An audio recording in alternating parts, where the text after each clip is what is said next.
Hello and welcome to the Varietal Show. If you've never been here before, my name is Rory, and you're watching Varietal Literature's YouTube page, a cozy little corner of the internet where we play around with narrative. And what we do here on the Varietal Show is we play solo tabletop RPGs, and by we, I mean me and the live chat, which if you're watching this live, you should absolutely join. It's already growing a little crop of potatoes there, who I'll say hello to in a moment. But if you're not watching this live, the benefit you have is down in the description below. There will be timestamps, which means you can jump ahead to whatever section of the show interests you most.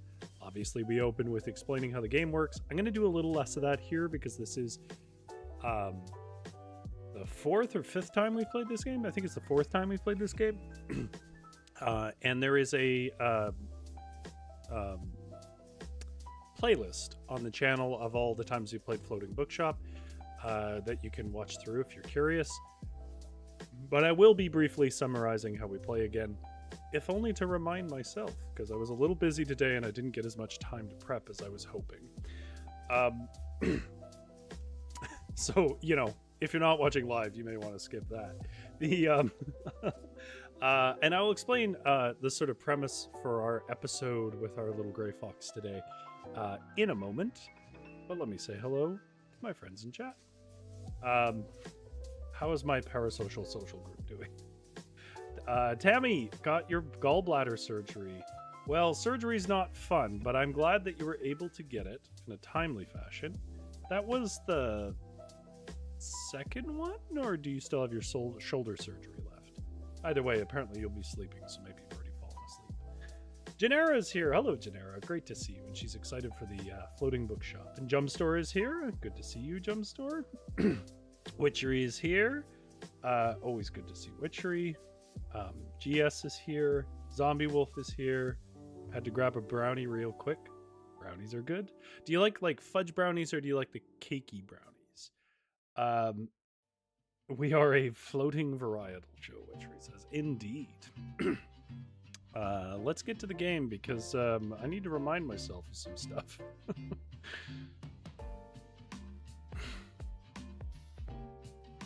This part of the show is called Lit Games, and that stands for literature games, and it's my catch-all term for the many different little subgenres of indie solo tabletop RPGs that are out there. Lyric games and storytelling games and journaling games. In other words, it's the whole part of the show where we play a game, a lit game, and use it to write a story. We're mostly going to be doing some writing together and then using the game as some prompts. And today we are playing Fox Curios, which is the name, the sort of, I think, chosen name of the creator. Floating bookshop called A Year Upon a River. And we've been playing this for a while, and this actually will mark kind of the end of it. Because we started on Christmas of last year with Brisk, I think is the name of the season.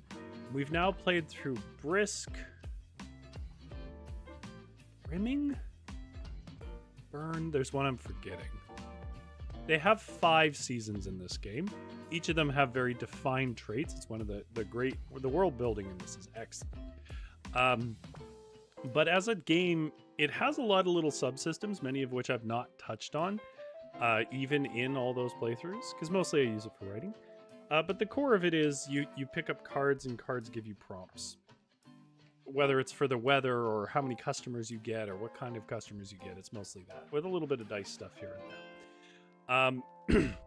Now, normally, when we come into these playthroughs, because it's always been a couple of months since I've played them, I come into this knowing quite well, how to play, and I remind everyone how to play and where we're at in the story and stuff like that. I had no time today. I got news today. This is sort of the very quaint reason why I didn't have time. I got news today that we might be getting frost and even a freeze tonight, which meant a whole bunch of plants had to be put into somewhere where they couldn't freeze, and that took up most of the day. Which I feel is very appropriate for this game. And as I was out there moving, lily pads and stuff into a garage, I thought of this game. I was like, oh yeah, that's a very pastoral game as well. Yeah, I'm with you on that, Zombie Wolf. For a long time, I only knew fudge brownies. And then I heard somebody who was like, I don't like fudge brownies. I was like, oh, okay. What is the alternative? And then they were like, well, this is a brownie. And they gave me, and it was just a cake. It's just cake. And I don't love cake. I don't hate it. It was fine. It was just a piece of chocolate cake. But I was like, why does this get a special name? Okay. But the downside is that I need to remember how to play this game. So if you're not watching this live, feel free to jump ahead to when the writing starts.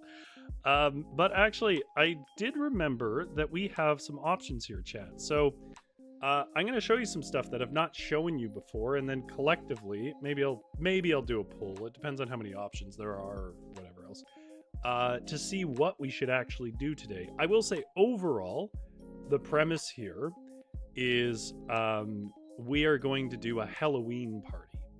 In other words, our little gray fox is going to throw a Halloween party.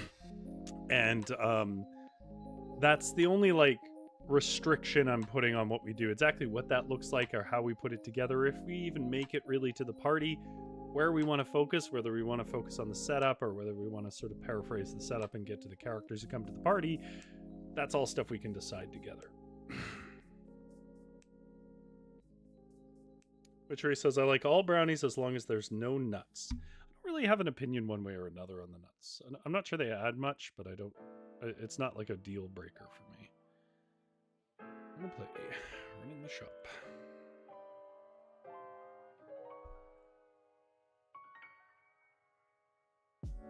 Well, actually, we'll do this part together right now, and then I'll show you what our options are.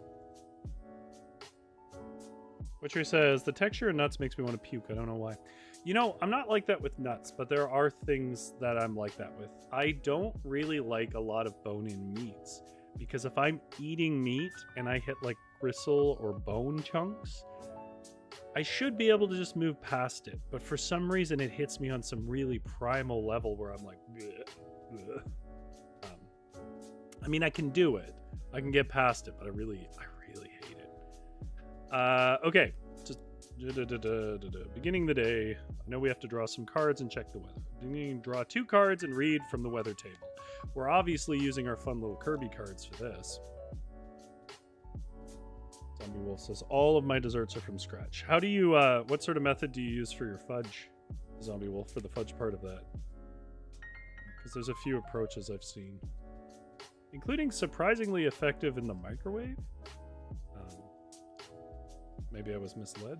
I don't think I've ever actually used it, but I think the microwave, because it's been used, especially in the 70s, to cook things it definitely shouldn't have been cooking, got a bit of a worse rap than it deserves, because it does actually do some things pretty well. I do like crunchy peanut butter, but I accept that people don't. Okay, the first card is a Queen of Clubs, and it's a Kirby chasing a butterfly while being tied with, I don't know what the name of that character type is, but who seems to be dead or very displeased at any rate.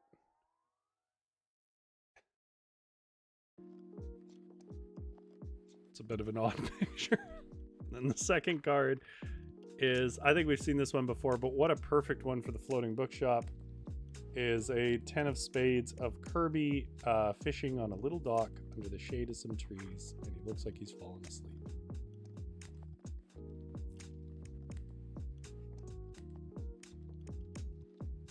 Okay.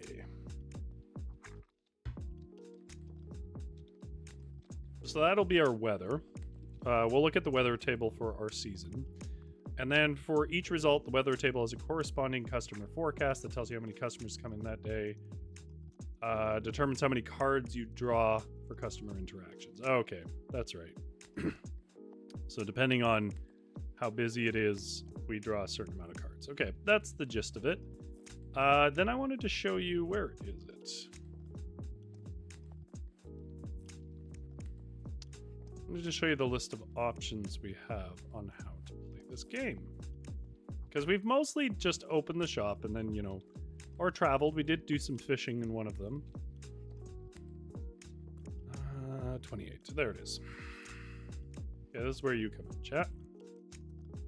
It's just down here, I'm sure of it.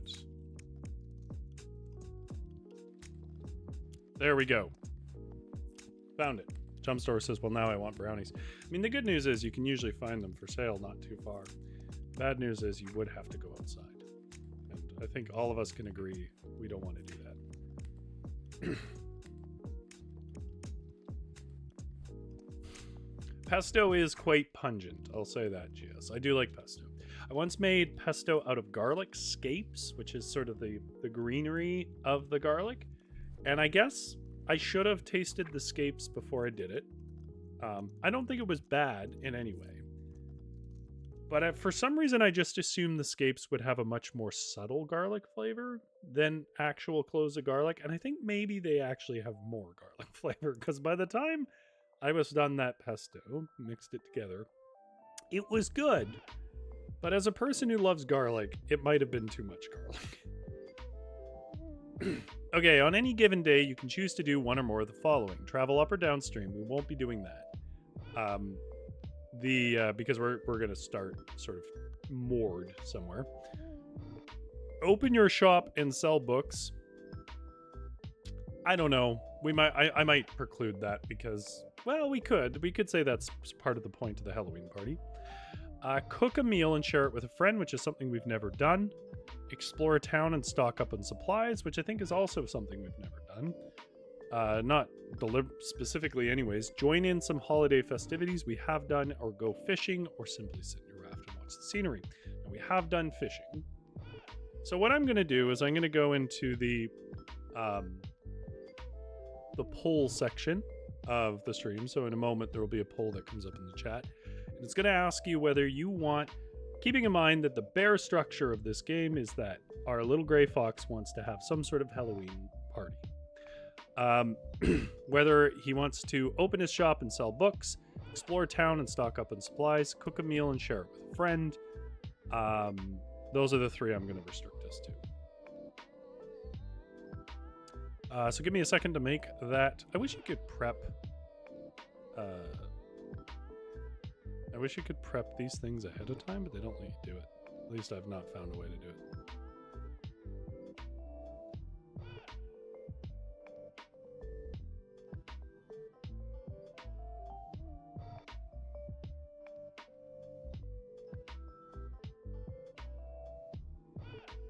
Alright. Apparently we're having some problems. But everyone knows YouTube never has problems, so it can't be YouTube. YouTube constantly has problems. I don't even think you guys are aware of how often you have to fight with YouTube to get a stream going. Okay. How should we approach the Halloween party?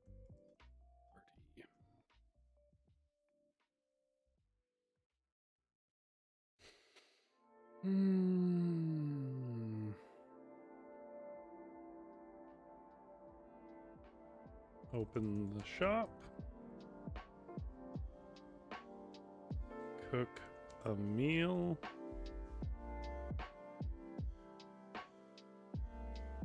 Explore town. Start poll.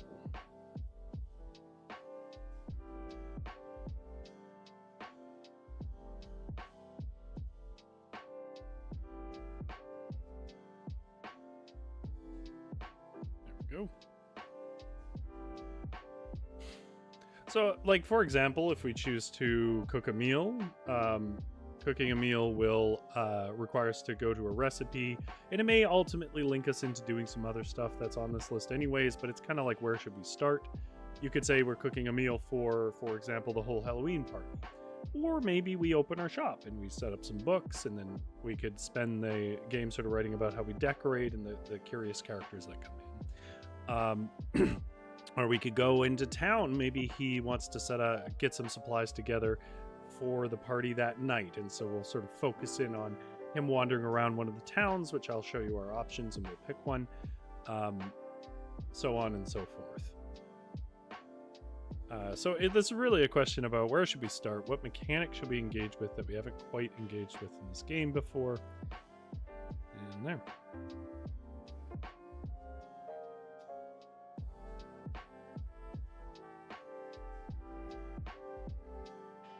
Jumpstore says, is anyone else so poor that instead of turning the thermostat on when you're cold, you just turn the oven to preheat to boil, and then when it's done preheating, you turn it off and huddle over it? I've seen people in my family do that. Sorry that you have to do that, by the way. But what I tended to do was never be cold. I'm just never cold, as we've discussed on this stream before. What I will say is, I don't know if it's any better for power, but my partner has an electric blanket. It also has a problem with staying warm, and it does wonders. It can't be more energy than an oven, I would think. Maybe that's an option. Of course, you have to buy the blanket, which I'm sure is like $80, and that probably is precluded by its price.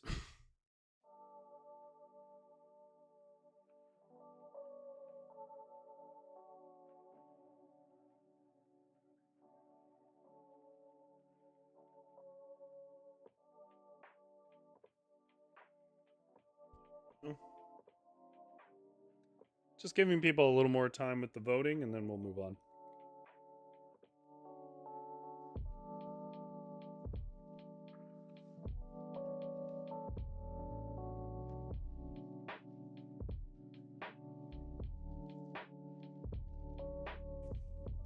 Now the real question is, when I end this vote, is it going to be the same as before, where we just are always split?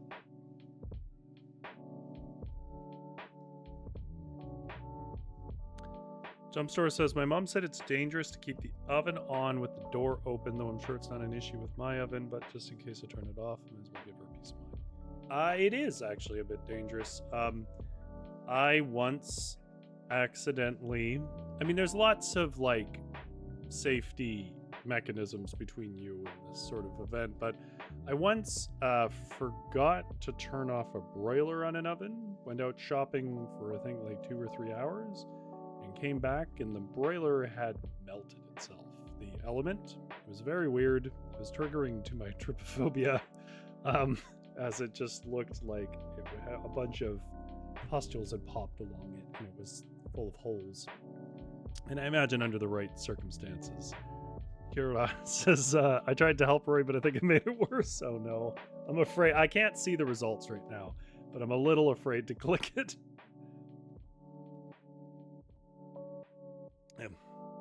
Worst case scenarios, it's a 3-way tie. So let's hope it's not that, because anything else I can coin flip. All right, I'm going to end it.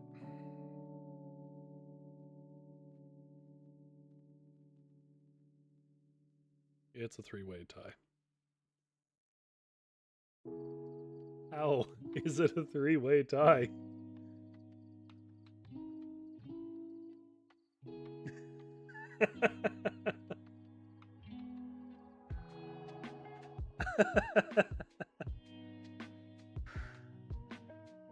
All right, well,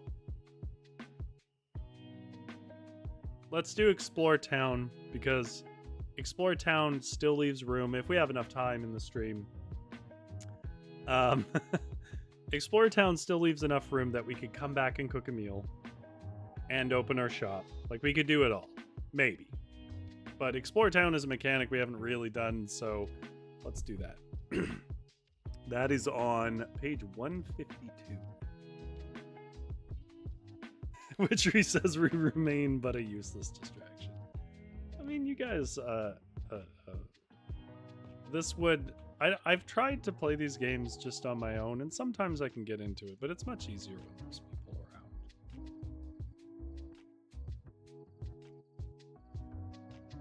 Because sometimes, like, you know, you'll be playing these games and you'll have a moment that's really funny or something, and then there's no one to share it with. All right. Which means we need to decide what town we're in. Now, the last one we were in Actually, let me do something really quick that, again, I should have done before I started the stream, but... Let's find the last time we did this. Copy our standard text. Gives us info.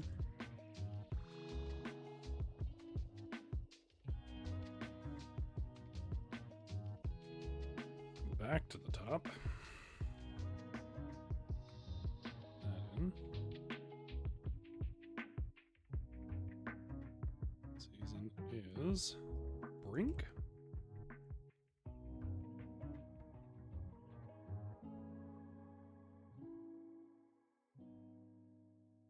Jumpstore says gonna start another poll.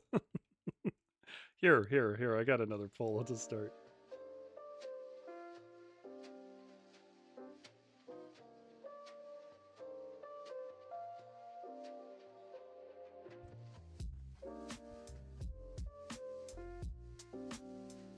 There we go. The vote for you. Poll for you guys to vote on.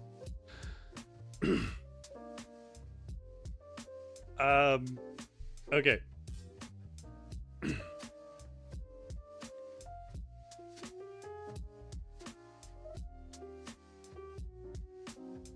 What was I doing? I was talking about where we were last, right? We were in Plenty, I think? Let me double check that. Nope, wrong thing.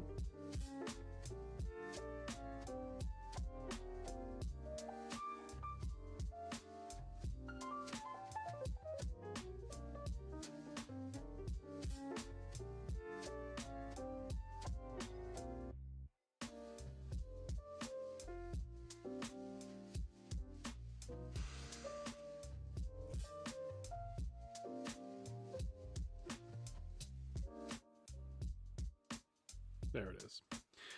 Yeah, that's right. We were in Plenty, the place that's floating on the giant lily pads. And remember, the elementary school helped dislodge us when we crashed in the water and fast flowing river.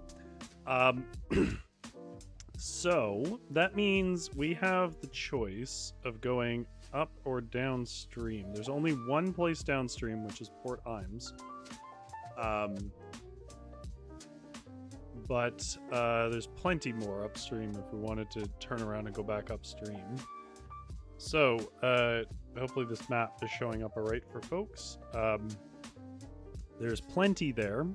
City of Plenty there, floating on its little center of the map there, floating on its little lily pads. We can go down to Port Imes, which I think is one of the busier cities, which is pro and con. Like, you know, for a pastoral game, sometimes the smaller stuff is fun.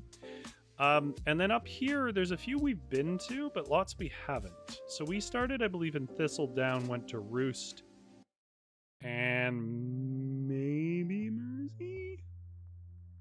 No, we went to Kiowaka? I don't actually remember. No, I think we went Roost to Hearst, now that I think about it. And then we came all the way down to Plenty. So if we go down to Port Imes, I don't actually remember much about Port Imes. There's Arborea, which I believe is a city in a tree, a very large tree stump, or something to that effect. And Kiowaka, I believe, is like on stilts in swampland. I don't remember Enric details. And oh yeah, we went to Ruberry. That's right. Ruberry was where we saw the boy who got us to like jump into the cold water. Am I gonna start another poll about this? No. I'm just gonna see where the mood goes.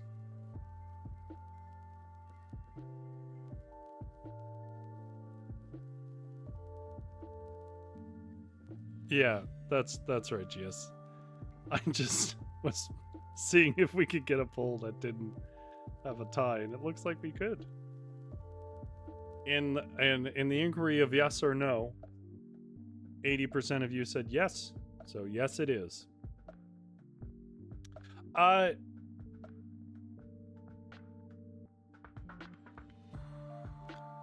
So I guess the real question is, because of the distances here, do you want to go to Port Imes down by the sea here, or do you want to go up to Arborea for Halloween? Which one interests you the most? I'll just sort of leave it.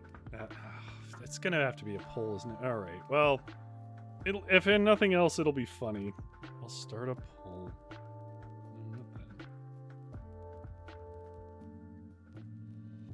Village. Should we visit? I'm going to regret this.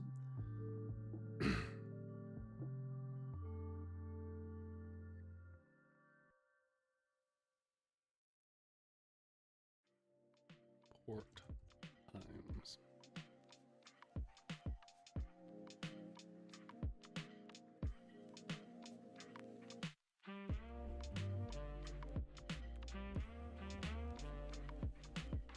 Jumpstore says I called it.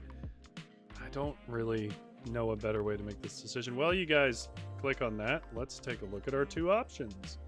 Come on down. Ooh, a set of imaginary cities.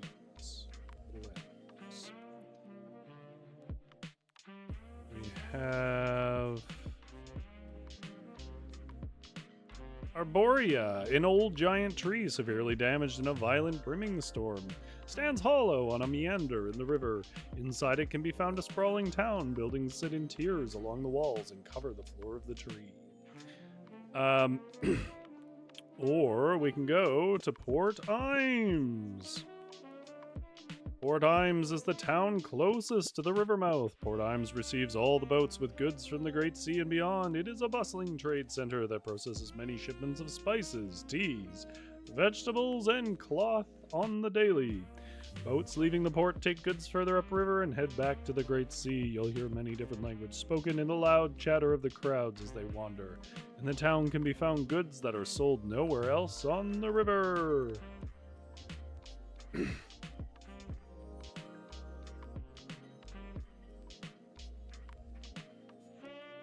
Okay.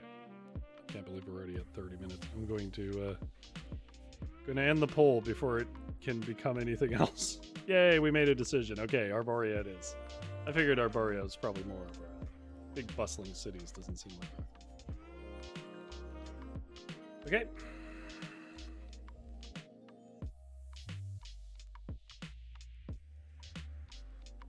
Yeah, jump store tea.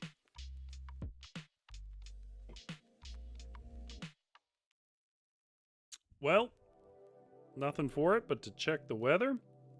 Let me tell you a little bit about the season of Brink. We'll get our weather. We'll get our old fox up, and he's going to town to shop for his Halloween party, maybe a Halloween sale. I don't know. We'll see how it goes. The season of Brink is heralded by the cool weather. It's basically fall.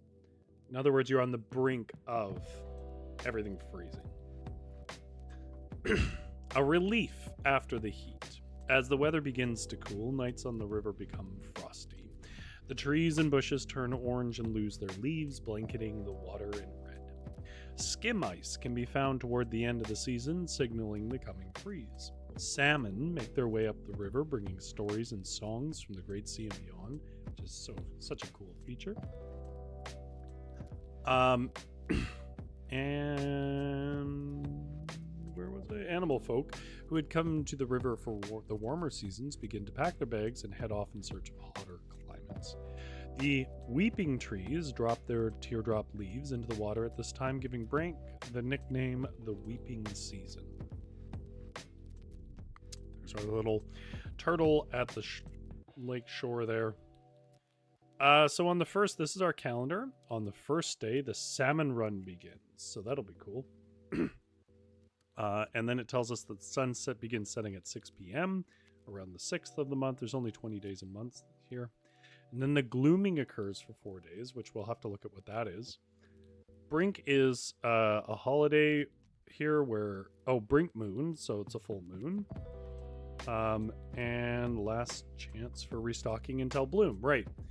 Because after this season, we are frozen in place until spring comes. All right. Several seasonal signs are noted here. Crunchy leaves that blanket the deck and blow into the gutters. The mornings are covered by mist and frost. Animals begin to wear thick jumpers and scarves, and the nights are cool enough for a fire.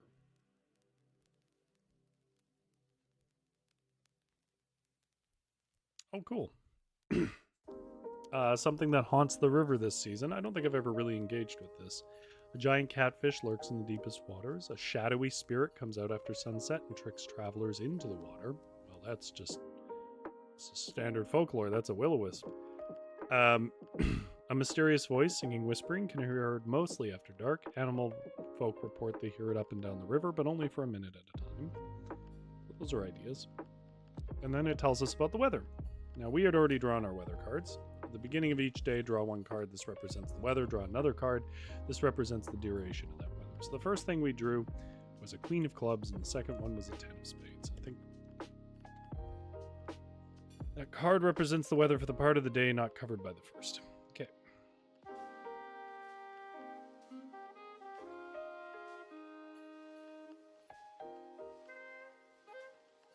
So it was a Queen. Was our first card. Misty. Everything is soft and blurry. Misty is perfect. And then the second thing is a 10. It's all day misty. Okay. And the customer forecast is steady, which is a 4. So in case we do open our shop, I will draw 4 cards right now and put them down. Jumpstore says I feel pretty frozen in place myself right now. The only thing I can really recommend is doing some exercise. Sometimes helps. It was always my sort of trick when I was out doing long shifts in the cold. Okay. Misty day.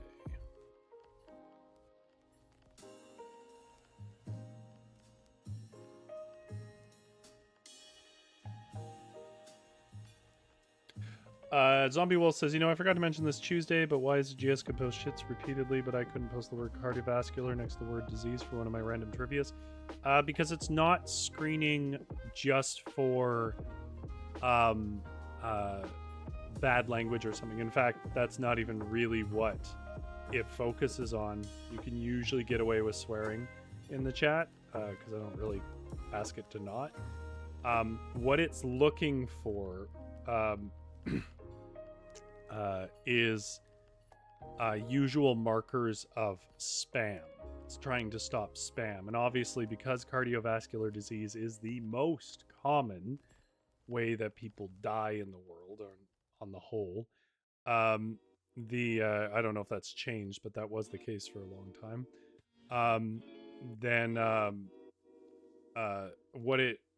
What happens is spam often tries to say, like, take this supplement and it'll treat, cardiovascular diseases or whatever.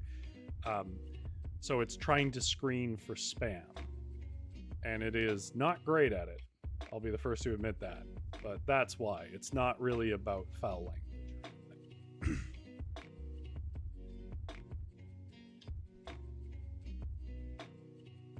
Okay. Anything else about the season?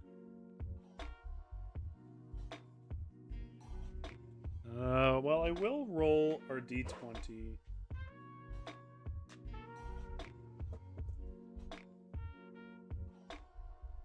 Yeah, that's right, Jumpstore.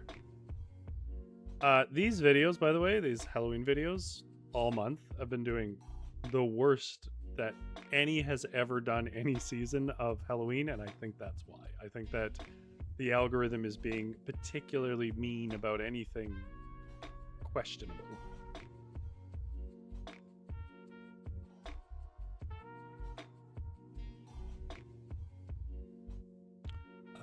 So what needed to be done? 7, 8, 9, 10. I rolled a 10. A fireplace needs a bit of maintenance, as it will get a lot of use in the coming season. A customer causes this job to be a lot trickier than you expect. How they hinder you? I don't know if I'll use that, but it's always worth rolling. We're not doing really anything with the books. The salmon run, if we decide to use it, is here, but I'm not going to read it right now. Oh, the Glooming. I wanted to know what this is. By dark, the winged creatures have unfurled themselves from their cages and taken to the air, ravenous and wanting. What does that mean? For 4 nights during Brink, when the sun sets, giant moths hatch from their cocoons and swarm in the cool night air. Well, that is immediately cool. The moths are big enough to carry off any animal are drawn to any light source, from the tiniest candle flame to a ship's lantern. During these nights, the animal folk shut themselves in and extinguish any lights. Shops shut early and towns are empty before the sun sets. These are tense times and the animal folks are withdrawn and scared during these days. However, they find comfort in each other, with animal folk opening their homes to those who live alone. Well, I'm not putting up any poll for that. That's what we're doing. He's putting a party up, we'll call it like a dark party or something. He's putting on a little party for folks who need a place to go in his shop where they hide from the moths.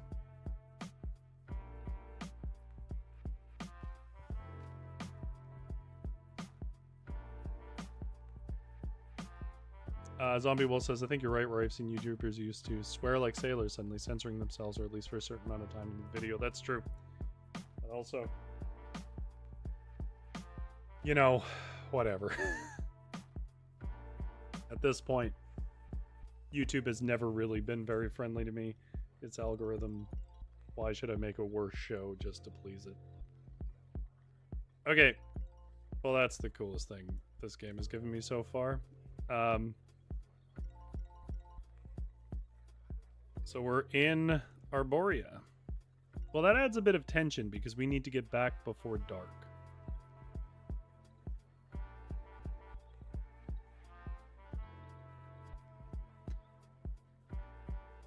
You know, I don't want to know too much about the city. We'll look at it as we need.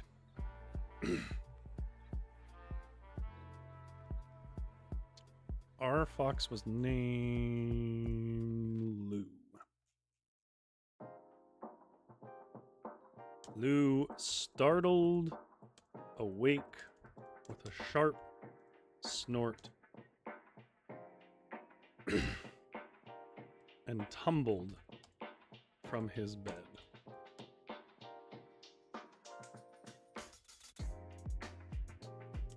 The sun was up and peeking through the cold gray clouds,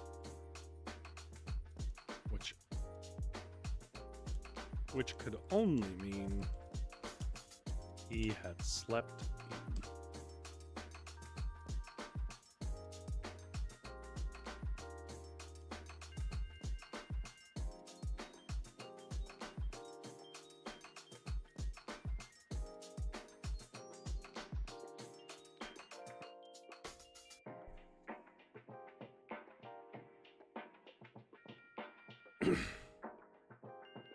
This was confirmed when he saw scattered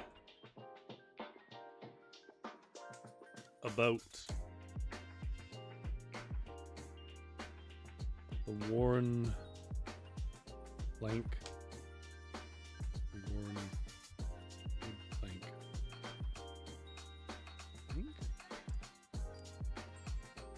Blank, one word. Let's see what it thinks of it. I feel like no. Yeah. That one. Wood plank.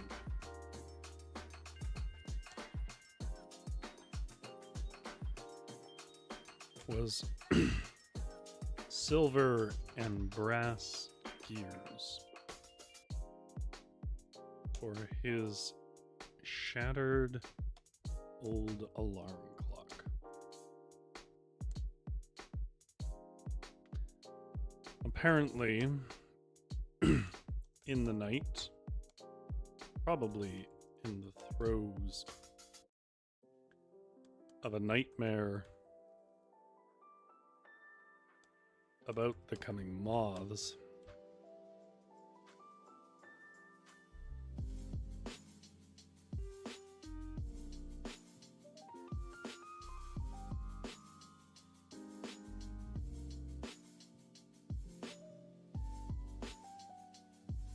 Ooh, GS says acorn shells are the trick-or-treat buckets. That's so cute.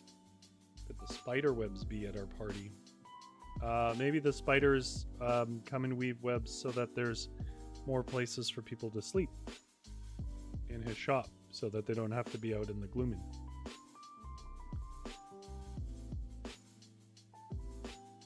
Because I think spiders would be friendly. That's my story.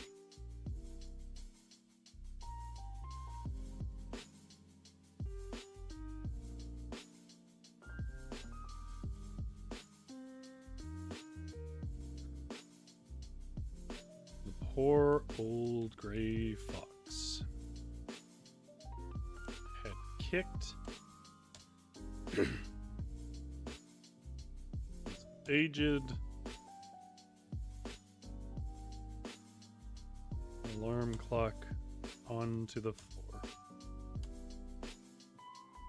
GS says web hammocks. Yeah, exactly.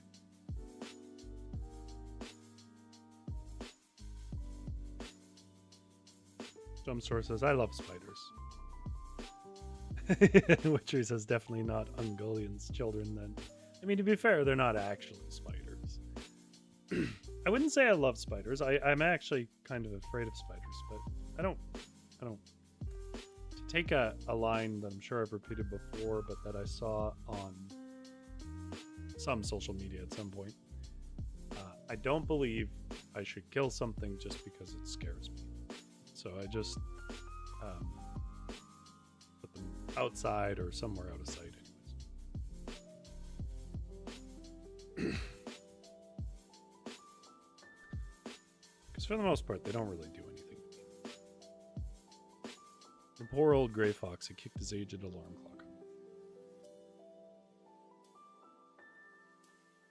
With a yawn...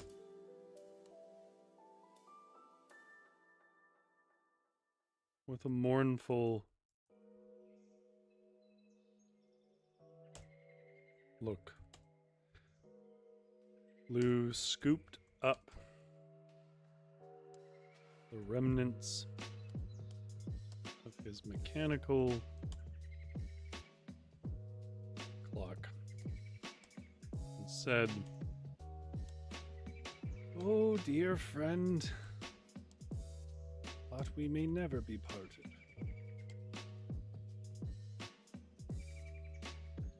I suppose that's how things go."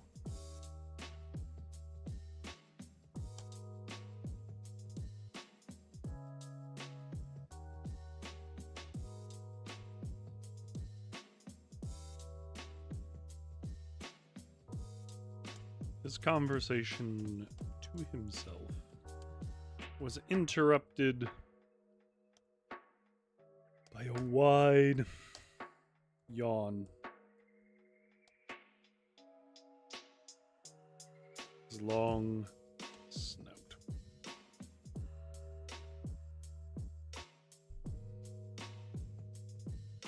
Yes, says, can spiders see? Because they seem only to react to vibrations.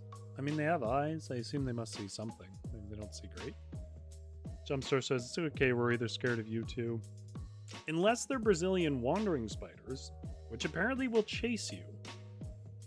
Don't worry though, they're also tremendously venomous.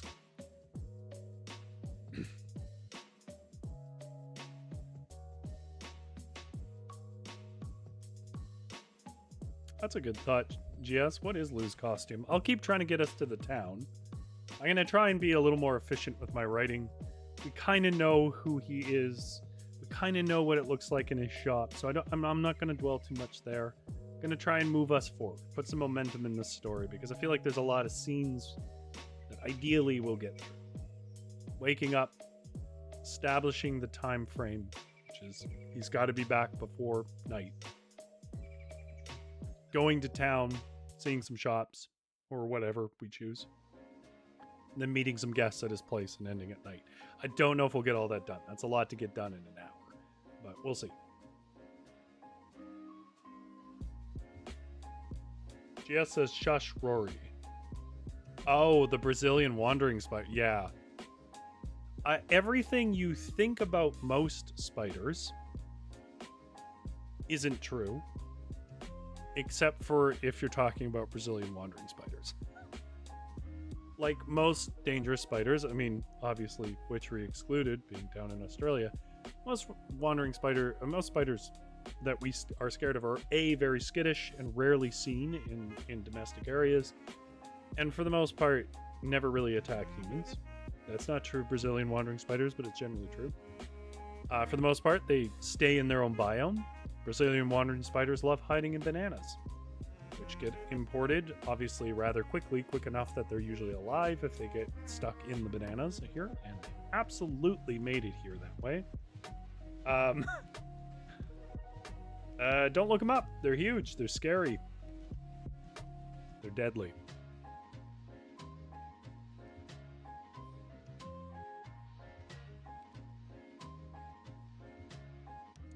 No, not at all, Zombie Wolf. This not in a fun way. Witchery says the funnel web while attacking can kill humans, if I recall. Yeah.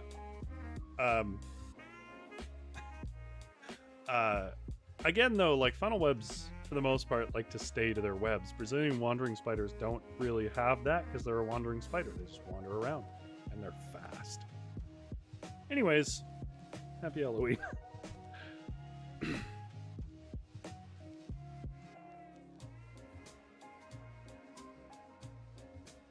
It was the most unfortunate day for such events, for things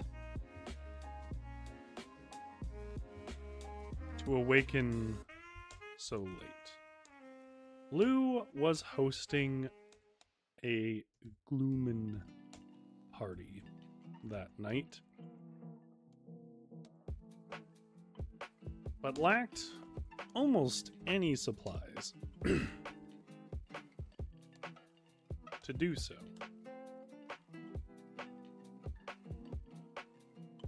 Now, the town of Arborea, a great hollow stump along the river, where his bookshop was currently moored.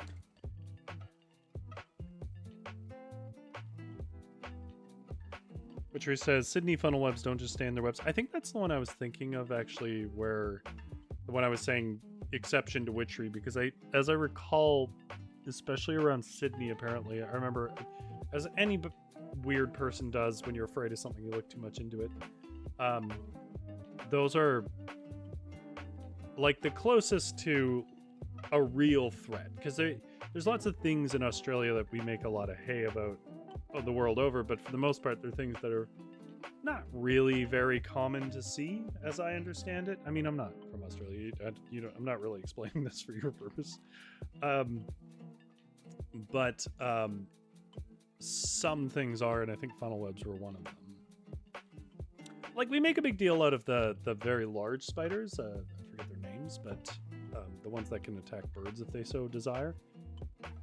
But again, those spiders don't really care much about humans, and they're not particularly deadly to us.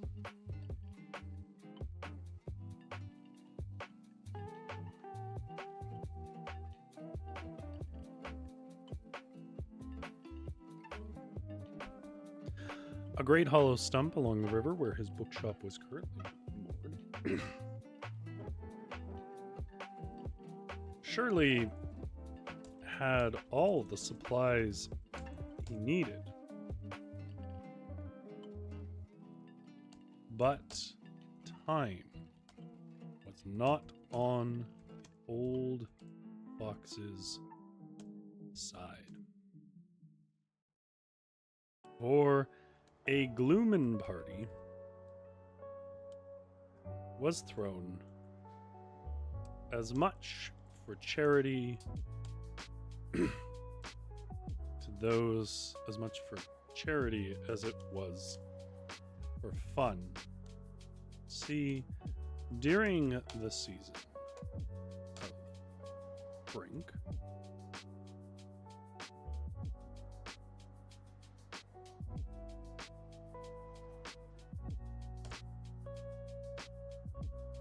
great giant moths.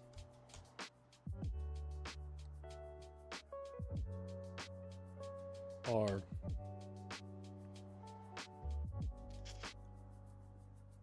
break free from their pupa? Boy, I'm trying to remember some high school biology. Pupa, right?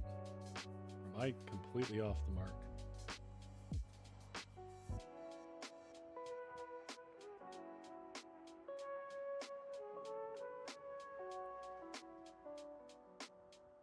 I feel like Witchery is responding to Jumpstore, but I don't see a message from Jumpstore, so I feel like maybe Jumpstore had a comment pulled. Maybe one day I'll get big enough that I can turn off the auto mod and just have an actual mod. But today is not that day.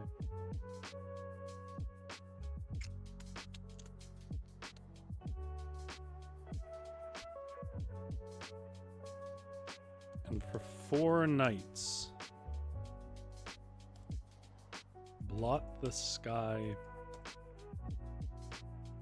with their wide wings, searching for food.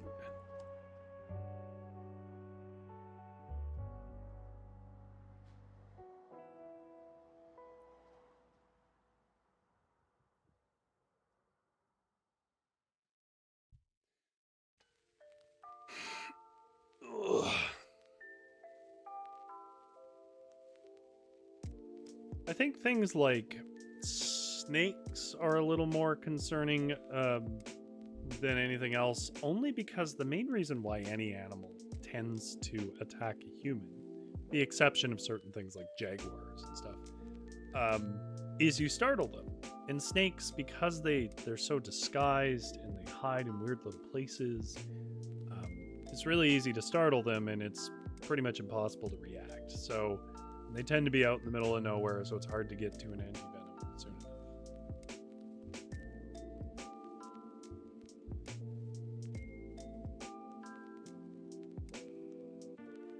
Does using red rum show age?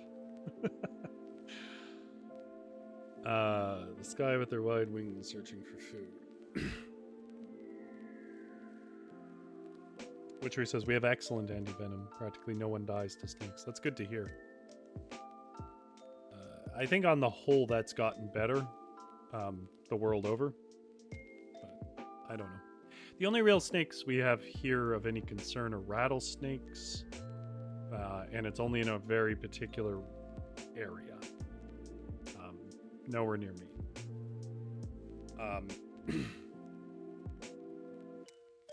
And even then they're pretty rare. And also it's the same area that has the only real concerning spider we have for the most part, which is black widows, which are not so bad.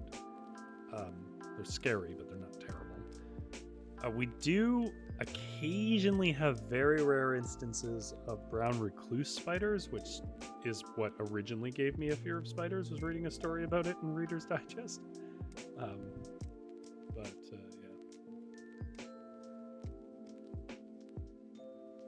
I didn't know that you could do anti-venom on spider bites. That's wild. I mean, I guess that makes sense. I just never really addressed it in my mind. Witchery says, mostly because people don't look where they walk or pick them up. I suspect it's also just kids picking up bugs, right? 4 nights. Blot the moon. Blot out the moon. Searching for food. Unlike many creatures, the moths were a silent and wild thing that feasted on all creatures.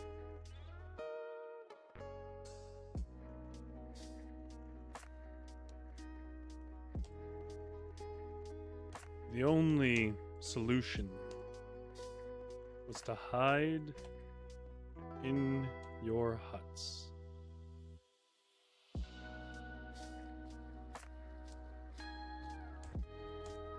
And light Nary even a candle or light would call down the swarm on you.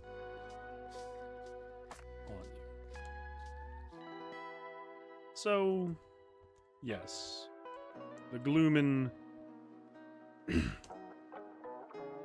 party was meant to be some fun for folks. But it was also Lou's chance to provide shelter. Those bugs and bunnies that either chose to go without most of the year or were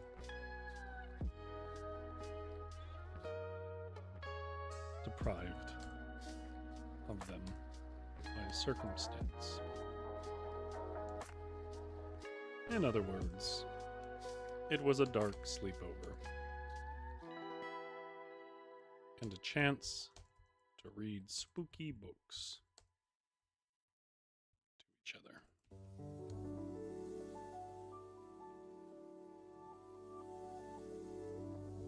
Just says, are they fuzzy moths? I don't really know. They could be death's heads because apparently those squeak. Those needed anything else.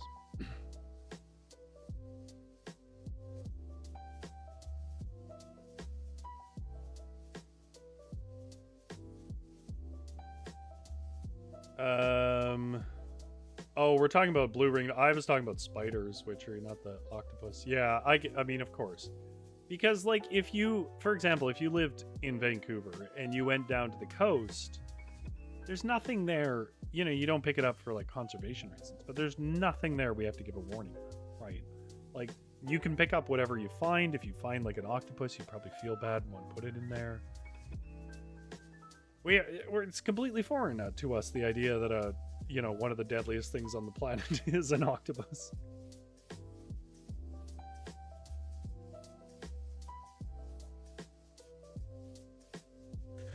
GS says, and the buzz of the moth wings is called the Halloween hum. No, Rory said they were silent. Did I say they were silent? If I did, who cares?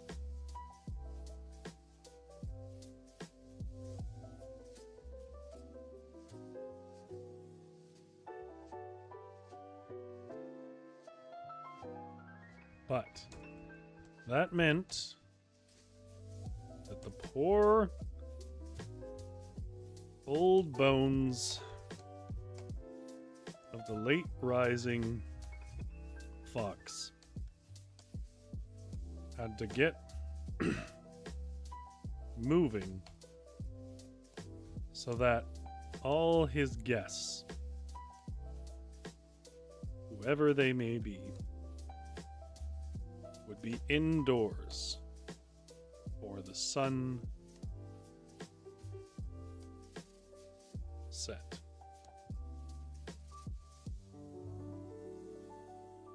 GS says, GS hallucinating again. Well, I don't know. Sometimes you say these things and then I'm like, I didn't say that. And then I read the story back and I totally did. Witcher says, we have very large moss. If you want those, you can eat them. I've never eaten moss. I've eaten other bugs, like properly prepared bugs made for eating. I think I've talked about this before. Some of them are quite good, frankly. Some of them are terrible, and I don't know why we're eating them. Jumpstore says, I'm pretty sure moss aren't kosher, so I'll have to pass. That's a good question. I really don't know. It's been a long time since I looked at any kosher reviews. Not that I was ever like a practicing Jew or anything, but the I was just curious, so I looked up some stuff. But I don't know. That's a question for. I was gonna say rabbi, but you said I think you were of a different denomination. Is it still called rabbi? You don't have to answer if you don't want to answer questions. I mean, I wouldn't eat them either, but it's a traditional food. I gotta be honest. I think the squeamishness about bugs is a bit overrated. It's not as bad as you think. Most seafood is very similar, frankly, in how it comes out.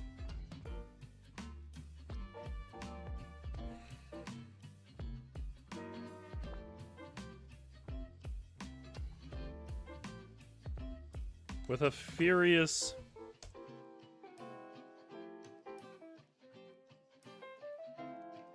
with the toothpaste...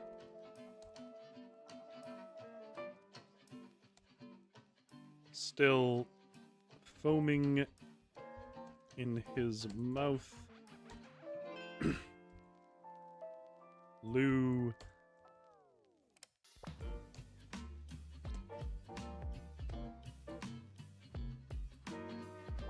GS says bugs aren't kosher. My comment was mostly Bay. Witchery says apparently there are kosher locusts. Have fun. That's the worst one. I had I don't know if it was a locust or a cricket. It was one of the two, sort of fried and I think dipped in chocolate or something. And it's too much shell. Grubs are the best. They're like fatty popcorn.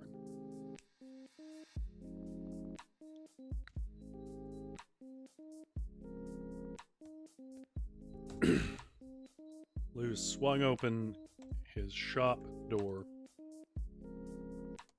Jumpstore says, yeah, we do have rabbis, still consider ourselves Jewish, even if other Jews don't. Yeah, I wasn't questioning that at all. Sorry if it came across that way. Yeah. It's good to know. With the toothpaste still foaming in his mouth, Lou swung open his shop door. Took the last swig of his morning tea, leaving the mug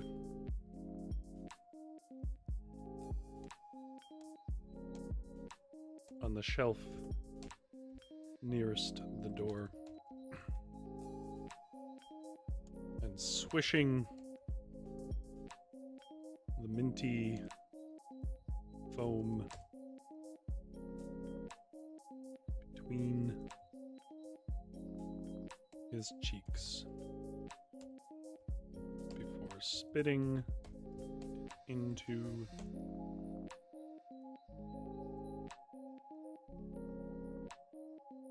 the gray river below.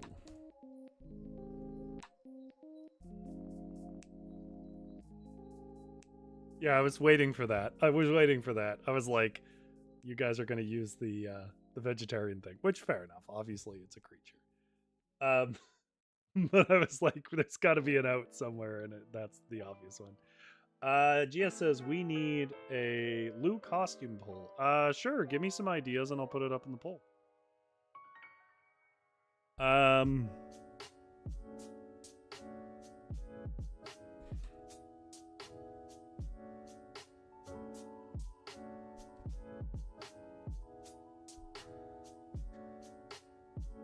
Let's look a little bit at Arborea. Anyways, the point of the story is I would absolutely eat giant moss. Not like raw out of the air. I wouldn't be like... I would cook and eat giant moss.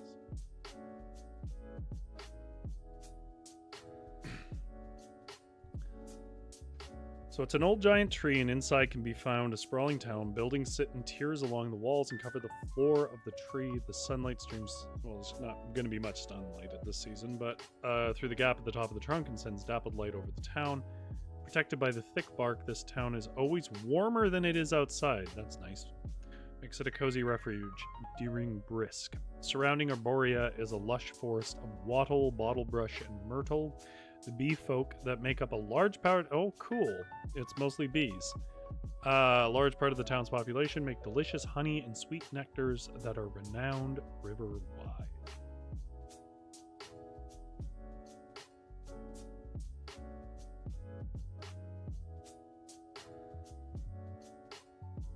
Jumpstore says something cute. Location lower coast of the river. Notable locations: Tree Bark Library, the River Brew House, Jetta's Charms for healing and protection. I don't know that the library makes any sense for us as a purveyor of books. We already have a library. But we could definitely have him stop by the brew house, where they'll probably have mead, because they're yeah. And Jetta's Charms for healing and protection. I mean, that makes sense for the season. I'm just putting these in here as a note. Seasonal changes during the night, particularly the long nights of Brisk. Arborea, well, it's not Brisk, is lit up inside with lanterns and candles that cause a warm glow to spill into the tree trunk. That's nice, but that won't be happening in Glooming. During Bloom and Burn, none of that happens. During Bloom, Burn, and Brink, a local market is held on the 5th day of each week. The 5th, 10th, 15th, and 20th of the season. Makers from the surrounding town put up a stall to sell their handmade goods. Animal folk carry sweet cakes in their paws, clutch large paper bags, and are often excited and bright. Draw +2 customer cards when selling on those days. Well, I would if I was playing the game properly. But obviously, we're going to go to our local market.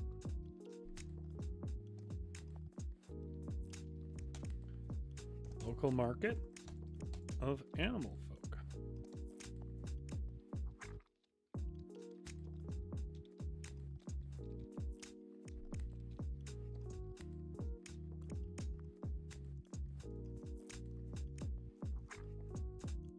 Witchery says, oh, this town is Australian. Those plants are Aussie. Did I mention plants? Oh, the wattle, bottle brush, and myrtle. But the author is from Tassie, so yeah, the author is from your area. Okay, holiday traditions. The town folks of Arborea love decorations, and the town is extravagantly colorful and dressed up during holidays. Okay. Anything else? The shops have honey and mead. There's mead. The branch grocery, post office, and river supplies. Oh, there's tea. Wattle tea. Bag of chestnuts, chili berries, chestnut flour. Ooh, yummy. Okay. And then there's some characters we can.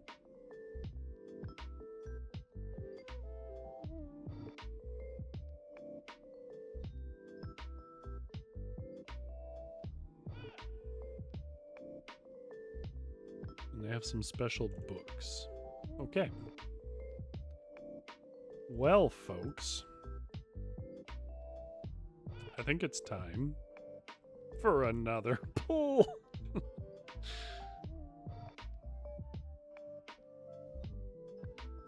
Oh, Witchery says I read the page. Who said you folks could read? I also have this game on my computer if I can ever use it again. Oh, I'm sorry to hear that. I know what it means to be very connected to your computer. Okay, so what I'm going to be asking is where we should go first.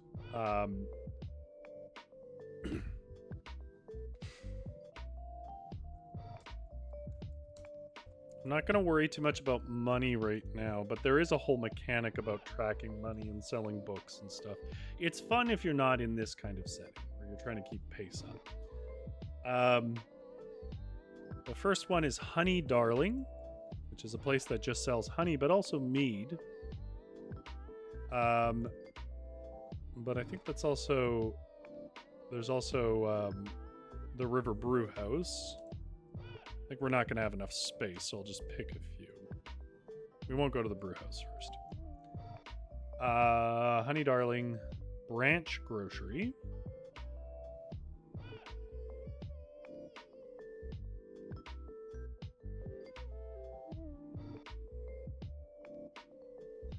Arborea Post Office. I don't know. I don't think there's any reason for us to go to the post office. River Supplies. I'll put it in here. I don't really know what we'd be doing there. And then I'm going to put, just in general... Well, no, we'll put Jetta's charms in. But you guys are going to have to help me with that if that's what you choose.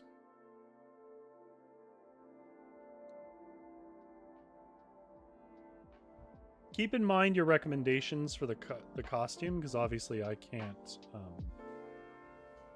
I'm not going to be able to look at them just yet. I'm going to try and keep these shops in sight here.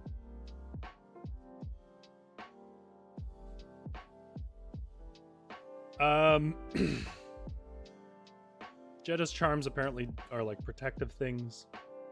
And then there's Honey Darling, which sells honey because there's a lot of bee folk here.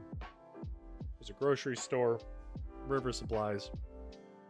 We'll go to the sort of town market last, I guess.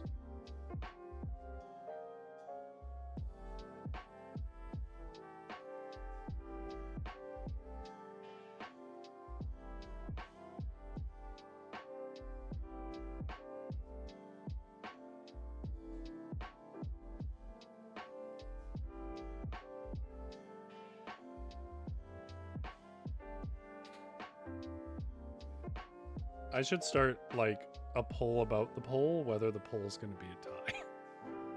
But I can't have more than one going at time.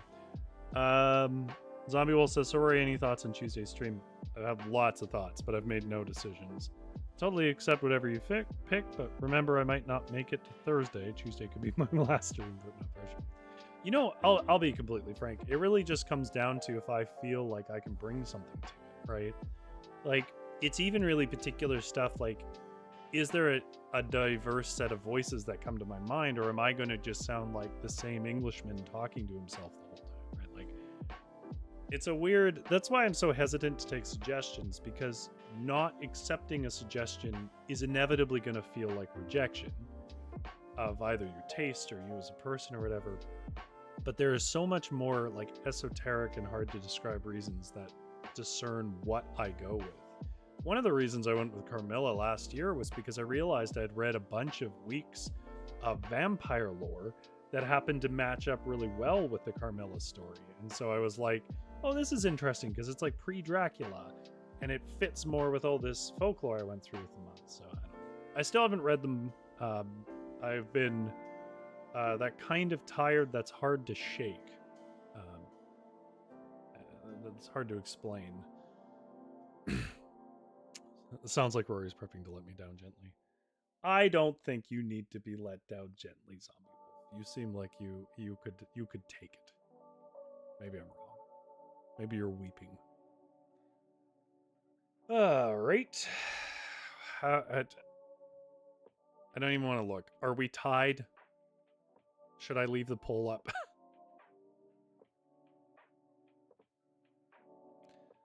Tree says I'm still living in the recliner. Ugh.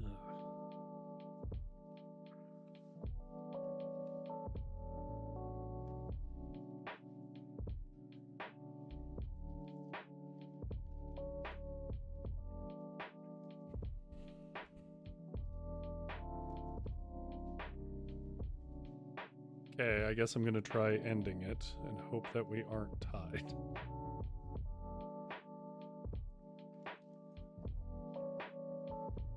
Honey Darling is tied with Branch Grocery. Okay, we'll just go to the first one first and the second one second.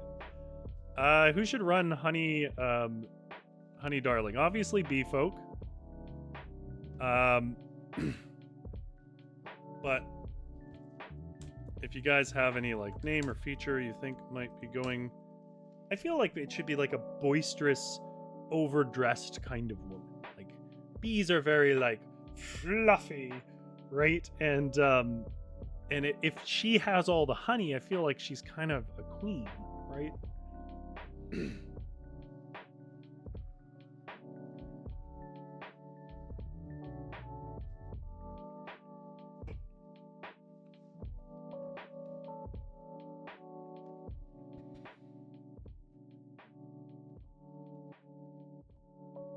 Lou had sketched a plan for the day on a note on a slip of papery bark. the night previous.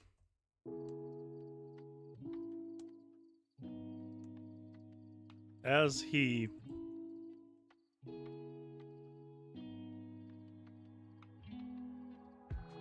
grumped and groaned into the misty air of the day, he began scrubbing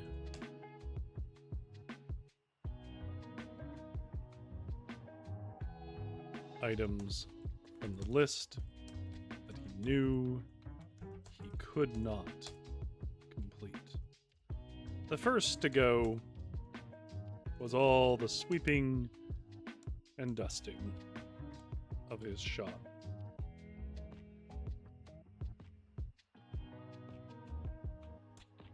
He figured he could sell it as a seasonal feature. Decorations for such spooky times. The horror of an unkept bookshop.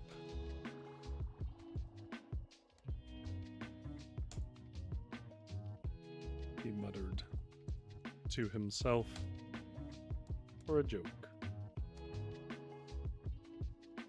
that got him to give a little giggle.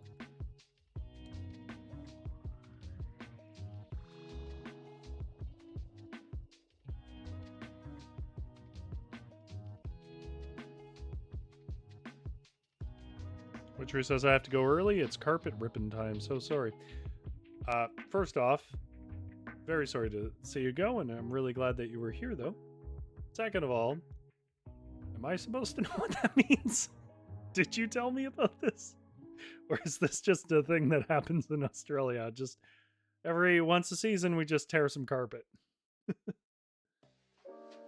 Oh, I see. My grandfather nailed the carpet in with ridge nails. Oh dear. Well, that's going to be a challenge. Just as round and fuzzy. Yes, indeed. Jumpstore says, Bubblegum the Bumblebee. Miss Bubblegum to you. Yes, I already have this character. I got it.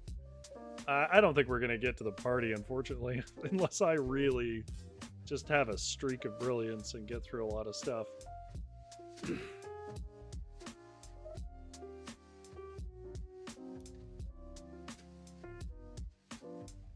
The first shop on the list then became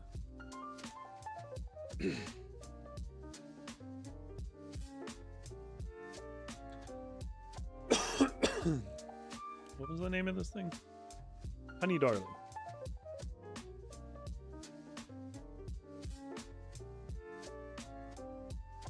Honey Darling. It was a quaint building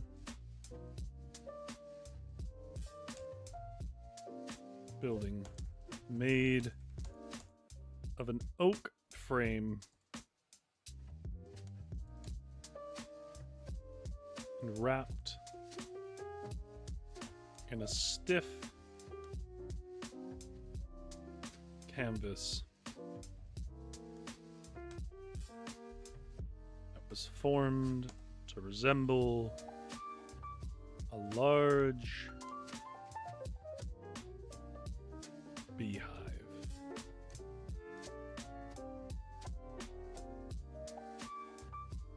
It may well have been a beehive where the weather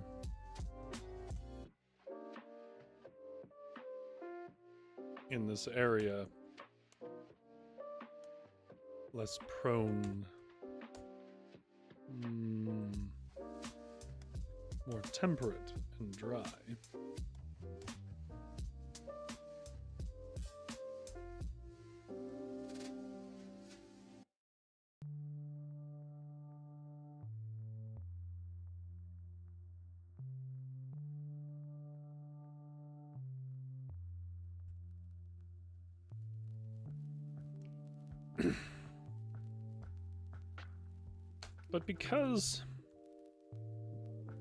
But with the fog and rain of the lower course,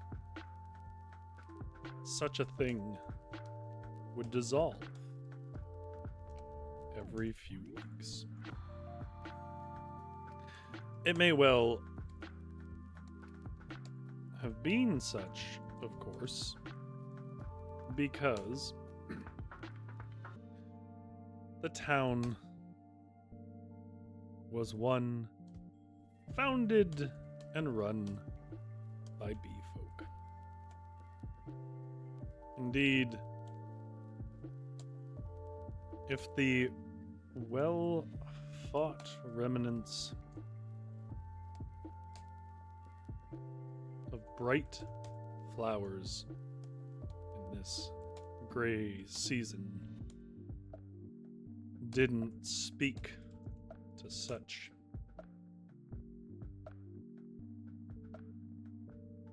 a population, such a motivated population,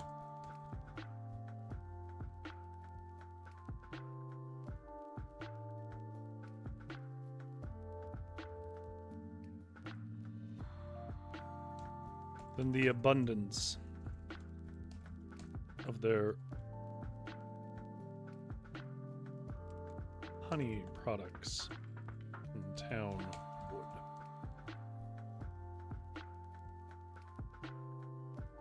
I'm sure that Witchery is just describing like a random, set of chores that need to be done in the house, but I just cannot help myself in my head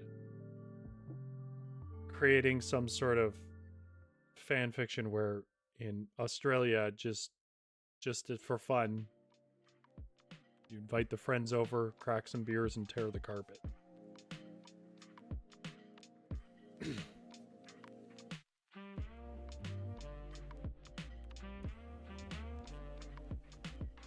No store, though, was better stocked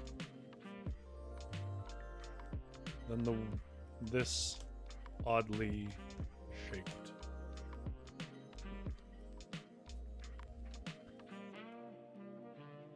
Lou stepped into a small and warm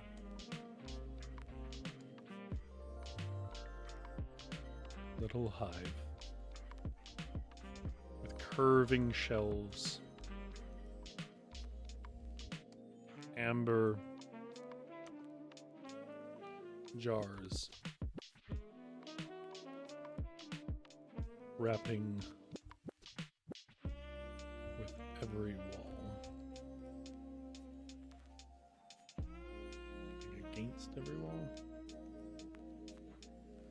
Hanging from every wall?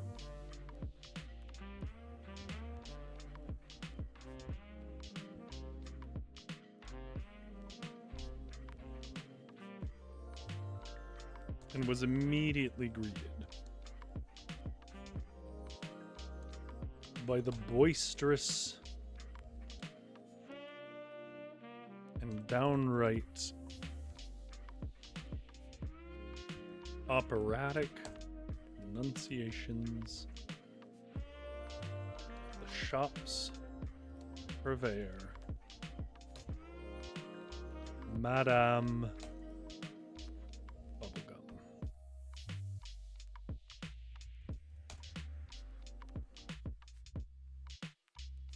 Yeah, I don't think that's the one they're talking about, Zombie Wolf.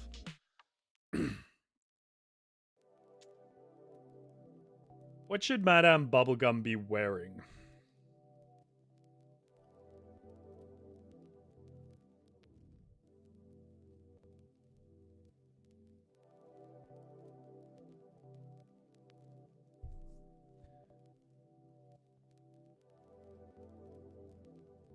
Oh my goodness!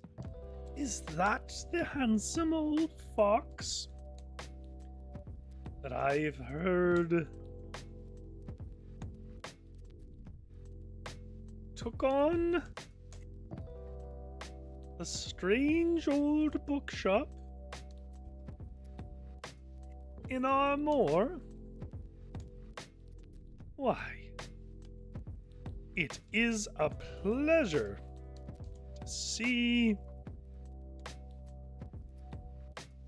a fellow of such fine taste recognize the value of my wares. The plump, fuzzy bottom,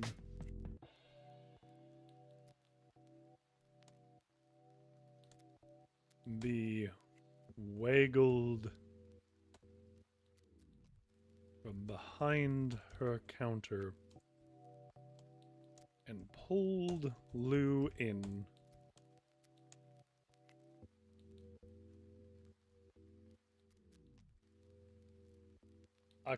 A sparkly crop top so her belly can burst out of it, Gia says. Oh, that's hilarious. Jumpstart says maybe something fancy. What about like something around her neck or something, or like a crown or something?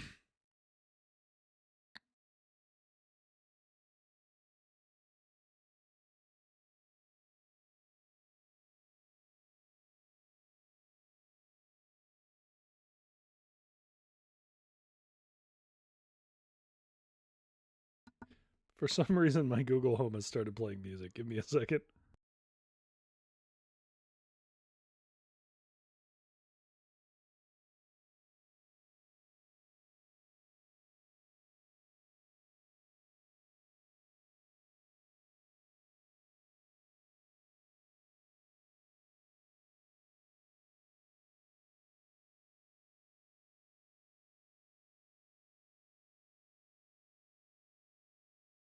All right, fixed. For some reason, I guess it misheard something I said. Started playing 9 to 5.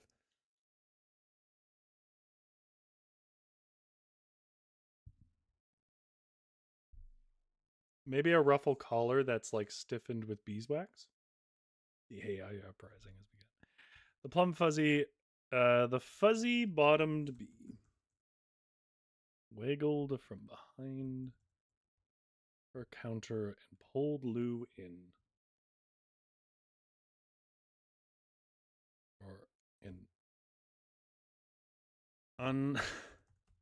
how do I put this?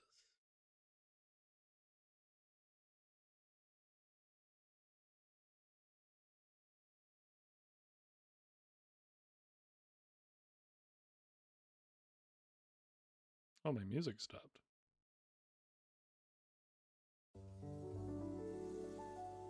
What a weird moment.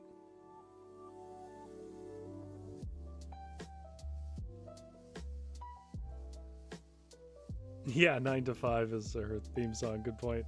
Oh, I gotta get my focus back. Fuzzy bottom beat.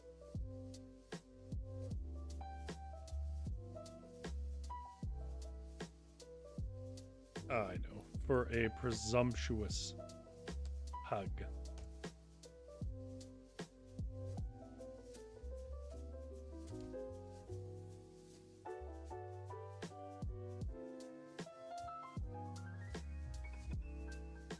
That cracked his upper back in a not so unpleasant way,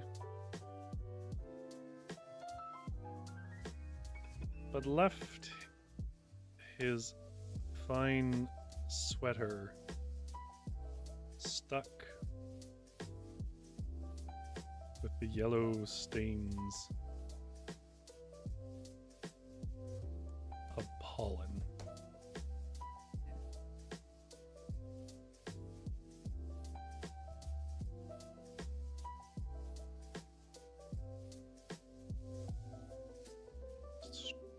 That had strayed from her fuzzy belly, which spilled from a sparkling crop top emblazoned. This is a very long sentence. With the rhinestone Rhinestone rendition. The phrase bird queen.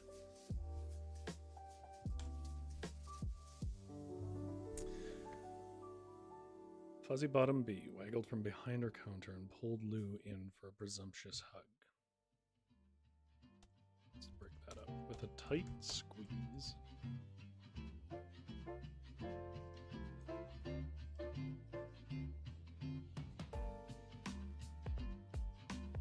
She cracked his upper back, and not so unpleasantly, but left his fine sweater stuck with the yellow stains of pollen. It strayed from her fuzzy belly, which spilled. Was spilling. Spilling is a little judgy, which was poking out from her sparkling crop top.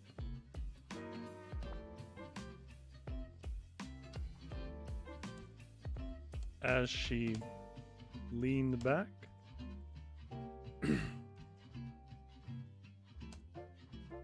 from the hug and twiddled her antenna.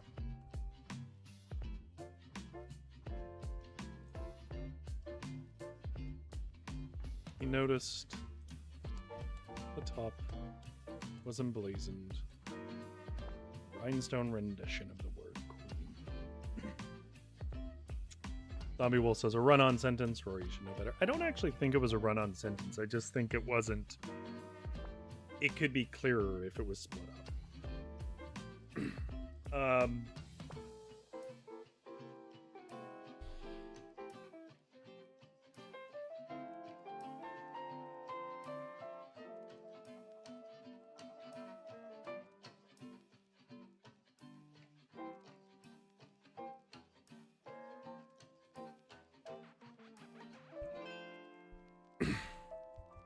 After a brief exchange dominated by the gossip and advice of the gregarious Ms. Bubblegum,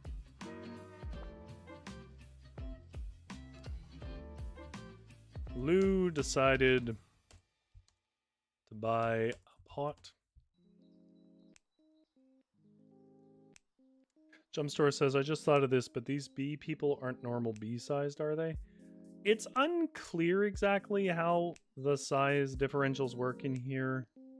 I think the assumption is, I think they're kind of just doing a thing where like they're all roughly the same size, and that size is smaller than humans. Because they're currently living inside, there's a city inside a stump, right? So like, you know, it's sort of Wind in the Willows logic or whatever. Is that the one? Or am I mixing that up? Okay, hey chat.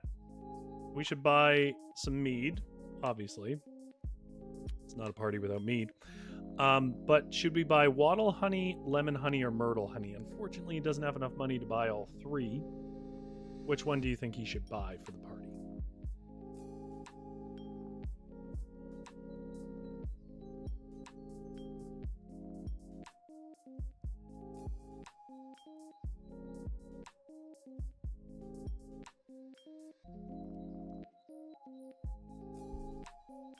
Did I knock this thing?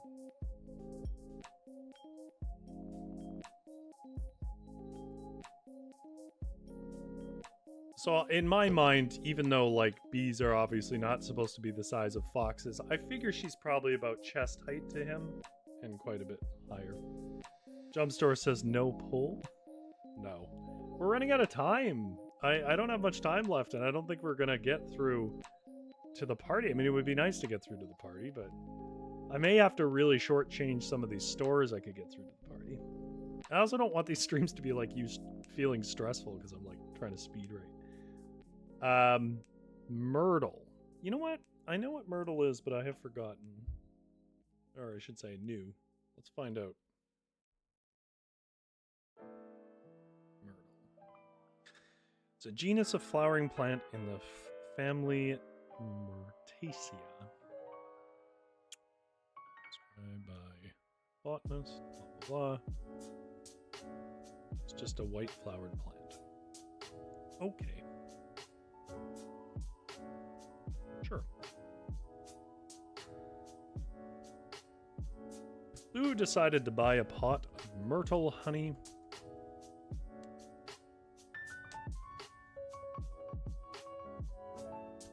For his ham. Is that weird? I don't know. Maybe ham is the wrong thing.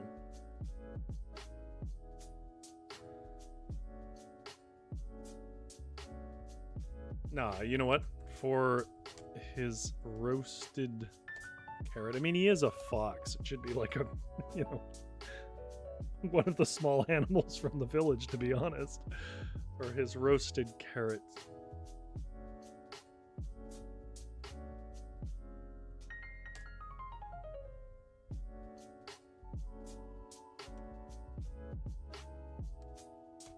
The floral, almost incense quality of its aroma, he felt would pair well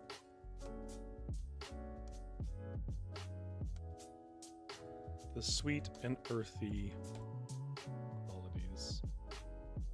Sweet and earthy notes of a carrot. He felt that, of course.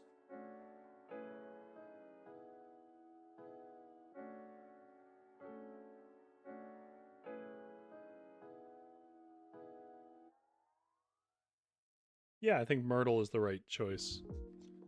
He felt that? He felt that, of course.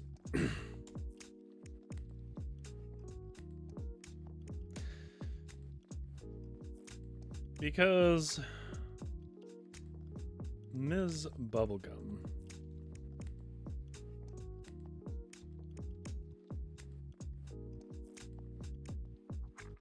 told him that no less than 14 times in 12 minutes. Lou was nothing if not accommodating, even when he was the customer.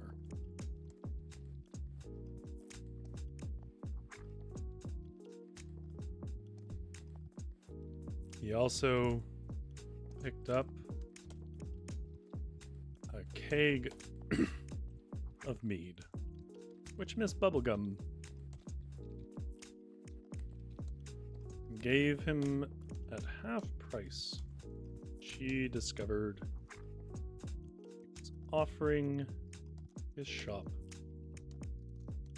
as a home to those without during the Glooming. Jumpstore says, to be honest, I just picked Myrtle because I didn't know what the other two were. Well, fair enough. Wattle is a plant as well. Can I get an example of it up here?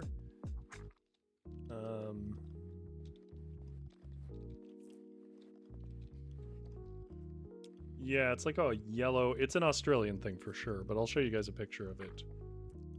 Link.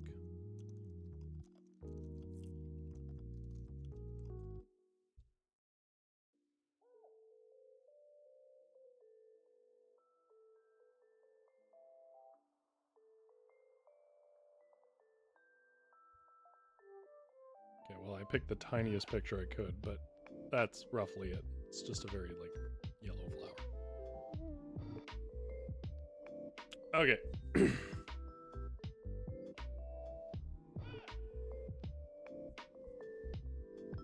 She was still talking when the rushed old fox let the store door slam behind him. He didn't want to be rude. The sun was nearing the horizon, and the moths would be out soon.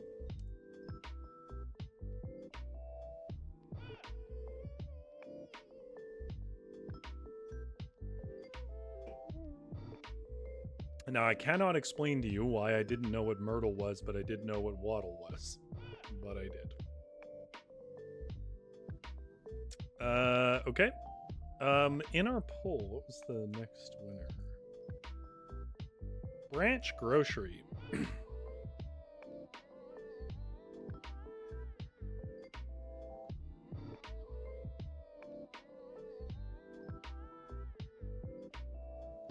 A reminder of this coming threat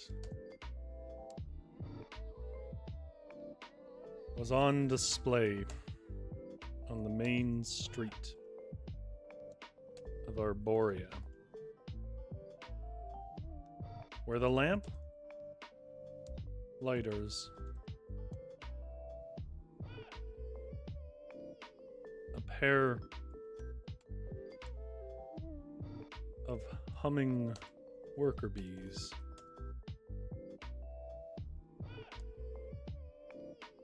in a flat, in a matching pair, a matching set of flat brim hats, were extinguishing the many city lights.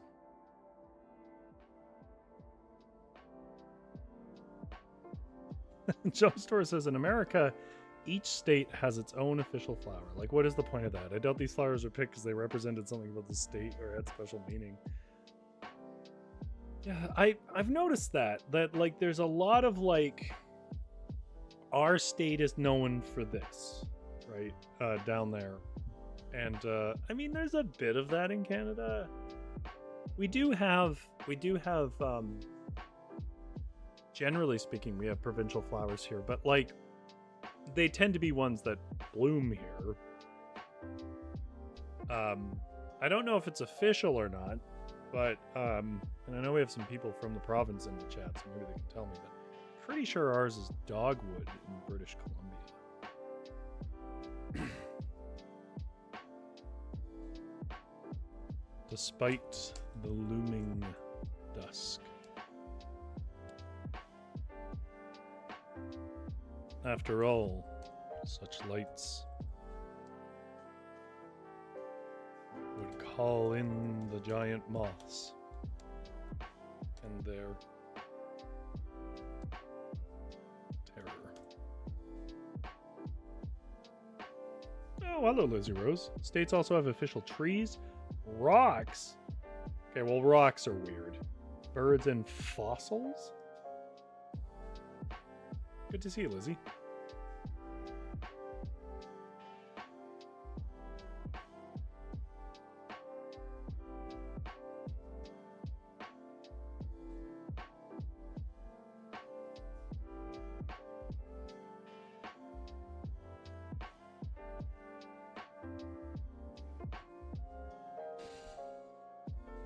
Lou crossed a few more stores off his list, his bark list, muttering about how little time he had left.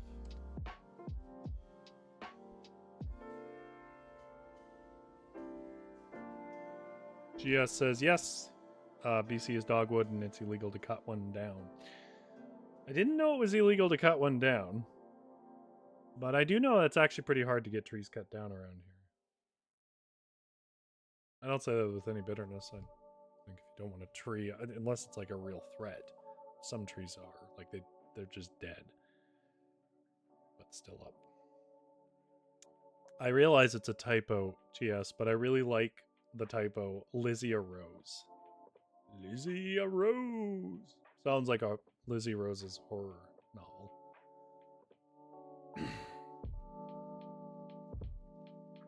Oh, really? Lizzie Rose says the dogwood is the official tree of my state, too. Is it Washington? I mean, you don't have to answer that, but I'm just curious because it might make sense because we're basically in the same biome. How little time he had left.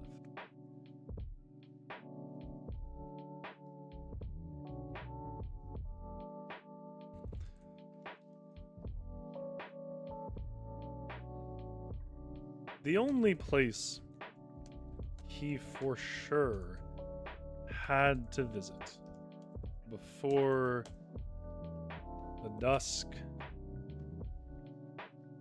faded into a black night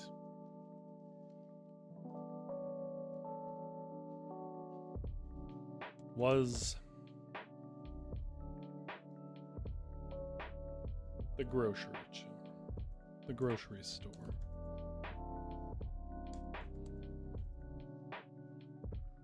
Old Branch Grocery. After all, what would a party be without food enough to feed them?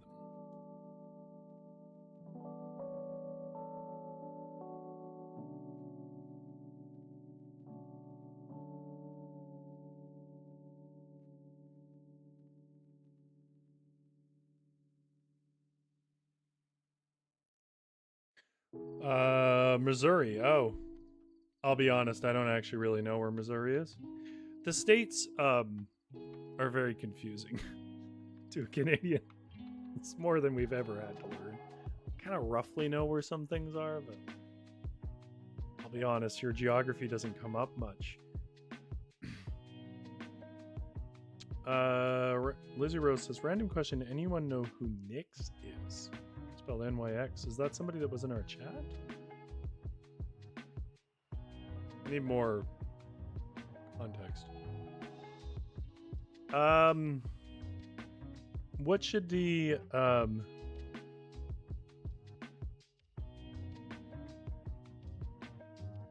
GS is too honest, Rory. No, that's okay.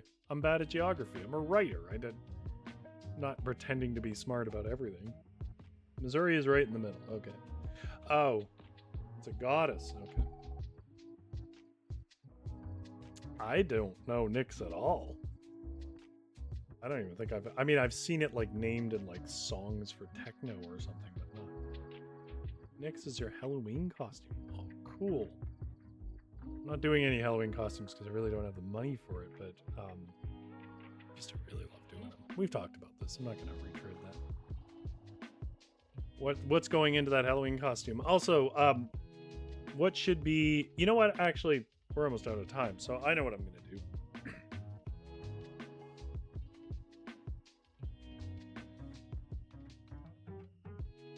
So, Lou ran across town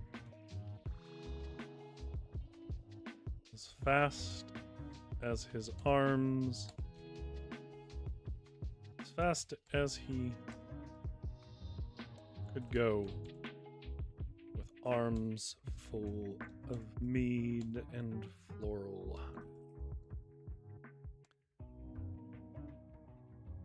But when he reached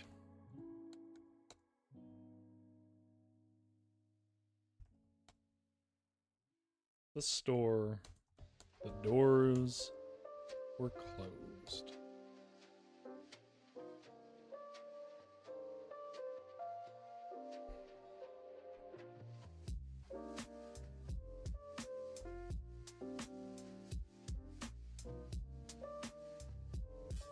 GS says mine is Corpse Bride. Oh, well, that's a cool one, too. But when he reached the store, the doors were closed.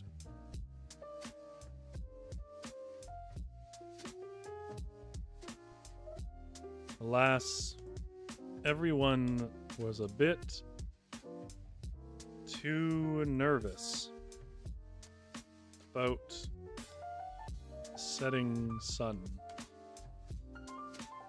that they all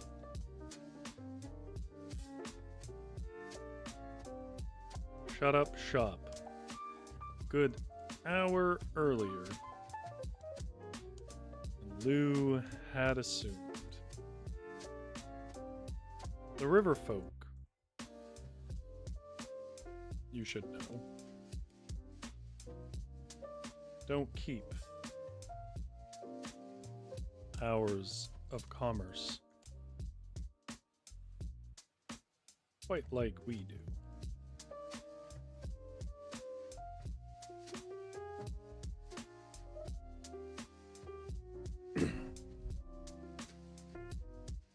They live by whims, and so sometimes, if the purveyor couldn't sleep, you might find a midnight bakery. But on this occasion, the lack of conviction little river folk had to a schedule meant that poor Lou had no food for his glooming rather, party.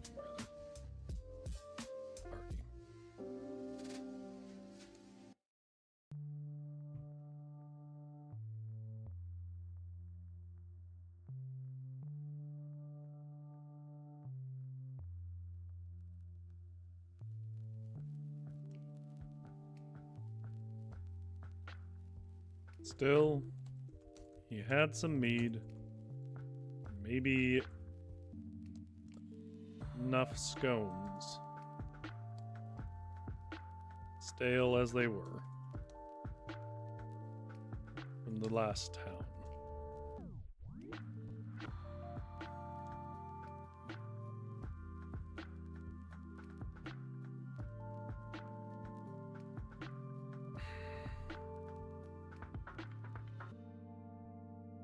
Hecate's a cool goddess.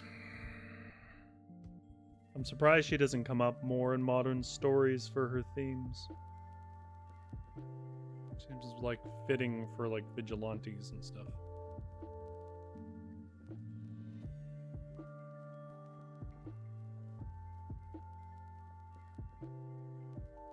So, as Lou ran home in the dimming dusk, he called out to the underbrush and the folks in the streets down to his dog.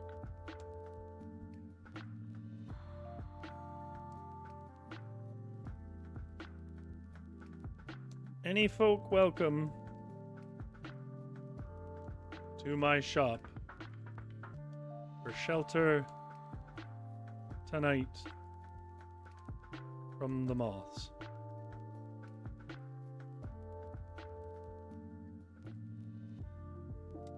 Alas, no food, not much food, for I am a dozy old fool. But plenty warm, and the floor isn't so hard. You couldn't sleep.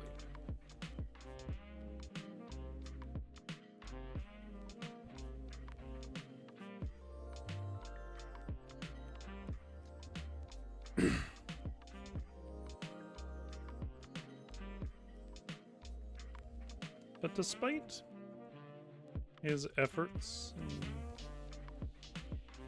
and hollering, few, if any, seem to take notice.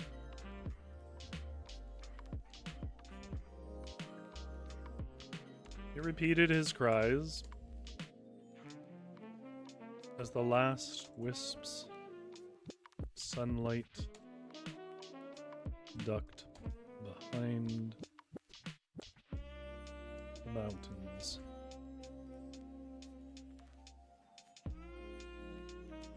and the gloom of the forest came as thick as a morning fog.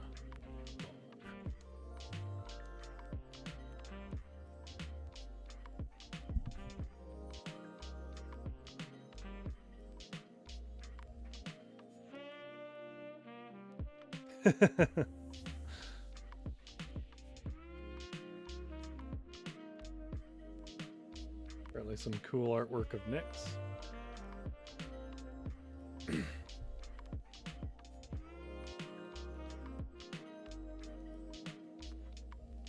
Oh dear.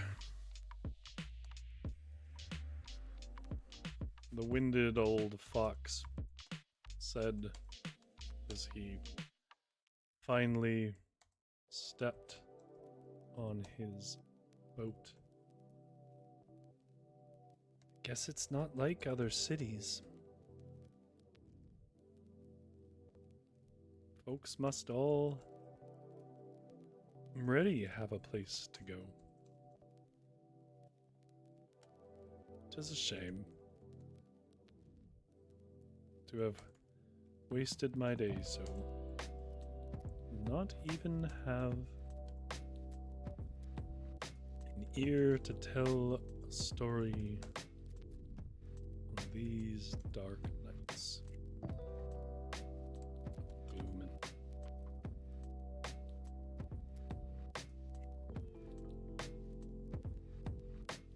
It was then, as he fumbled with the keys,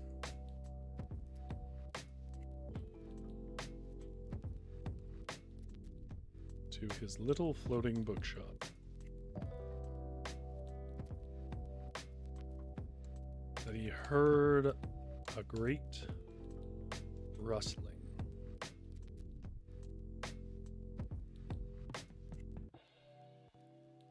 It must have been the flocking of the newly born moths, and his hands began to tremble in fear. You might think it silly that a fox should fear a moth, but they were very big moths indeed. The keys slipped from his hand, bounced over the side of his boat into the murky, dark water.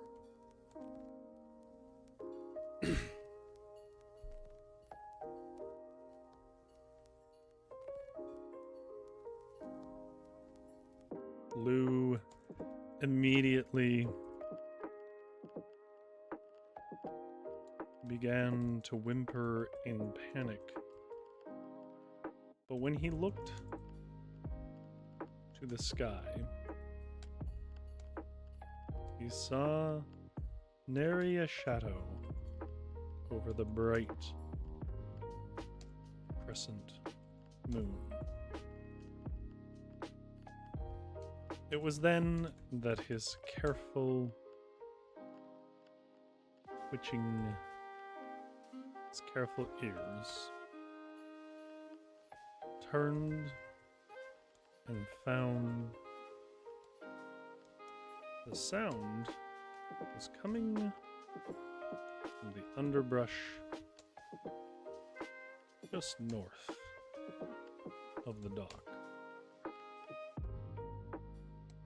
His eyes narrowed, and in the moonlight,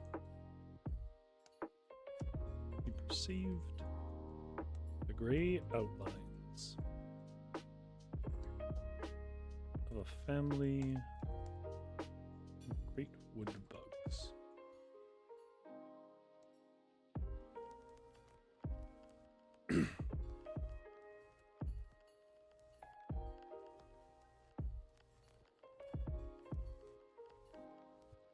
my, Lou said in surprise. Have you room, as you said, for the little roly-polies?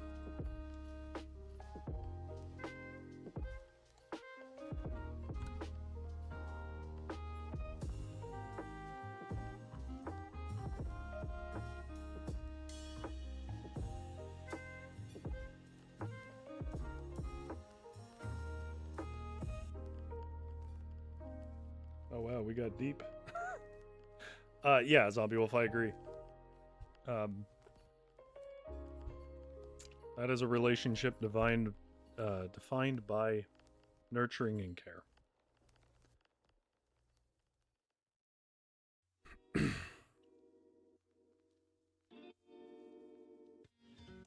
The large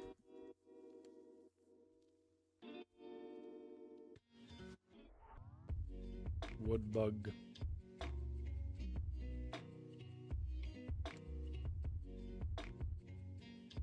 gestured her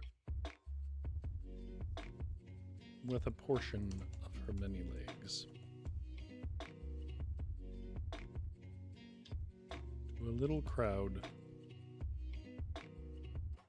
of frightened woodfolk.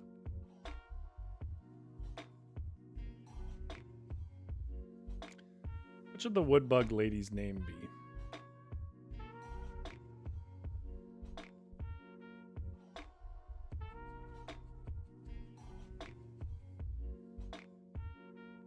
I do, but I just lost my keys.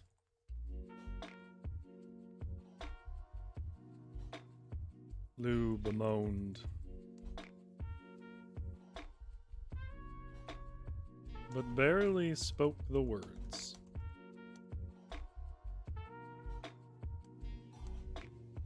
Before one of the little woodbugs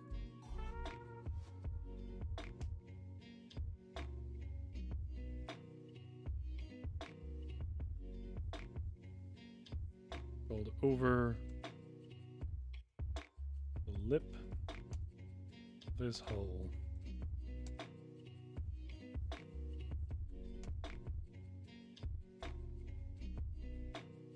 With the keys in his mandibles.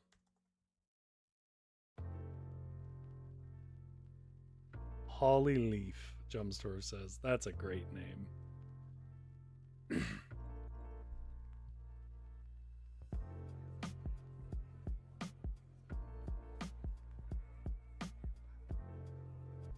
They didn't go too far, sir.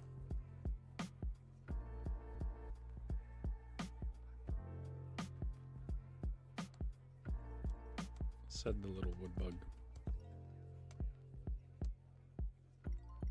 A bit muffled.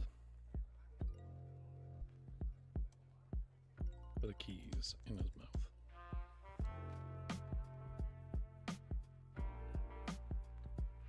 Lou thanked him and quickly unlatched his door.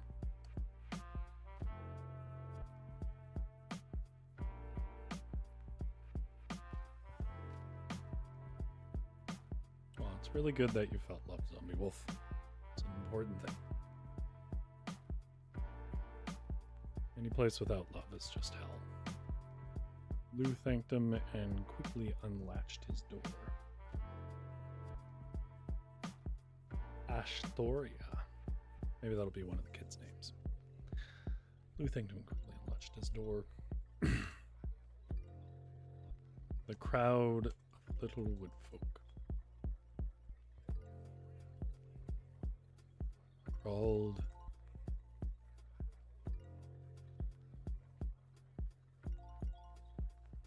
in at every angle,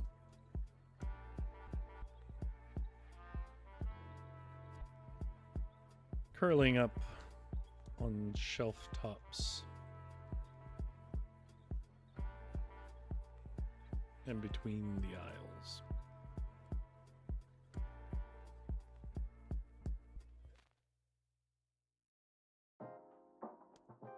The matron of the herd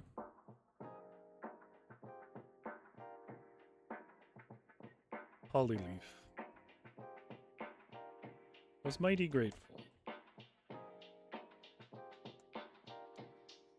and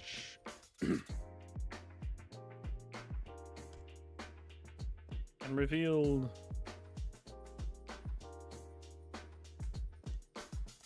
that they had brought with them hearty stew of roots and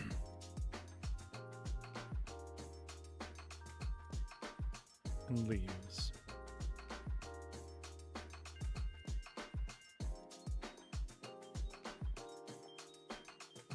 For all to enjoy. Lou was grateful for that, indeed.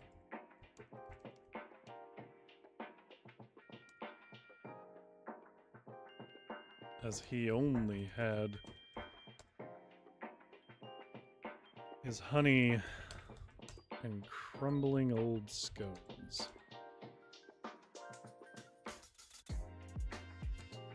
He was nearly done apologizing for the lack of beds when a knock on his door brought a solitary old garden spider.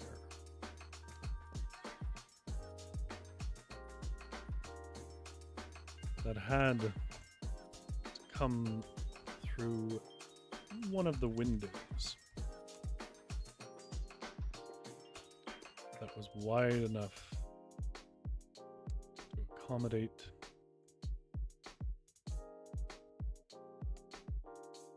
its ample bottom.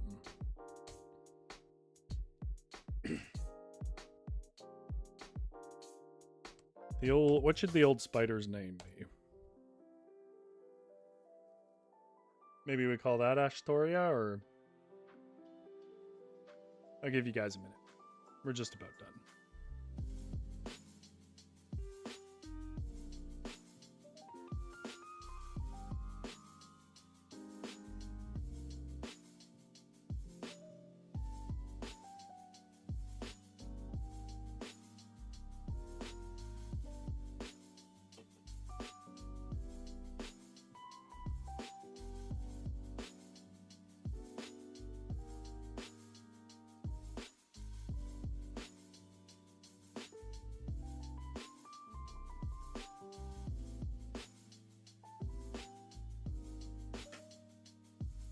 Jump Store says Silver Wisp. Oh, nice.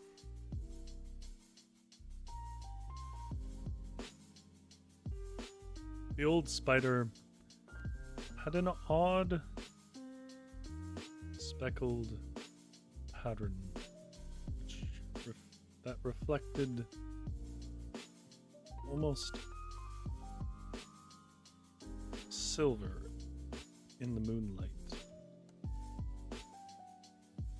Lou commented on it by way of a compliment. And with a chuckle,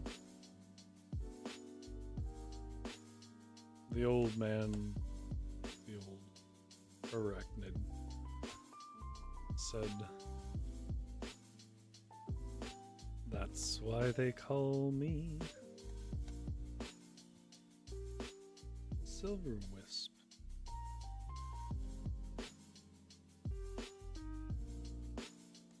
Their conversation was cut short by Hollyleaf scolding her daughter, one of many, Astoria,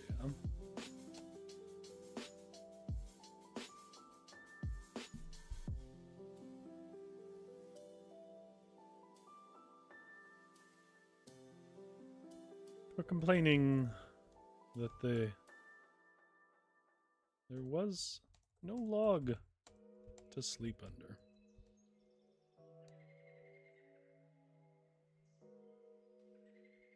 Oh, there.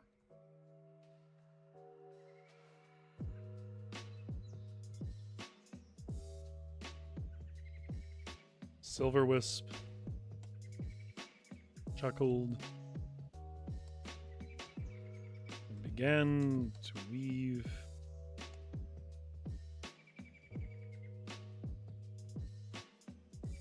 a dense web that would serve as a sort of nursery for the little wood folk.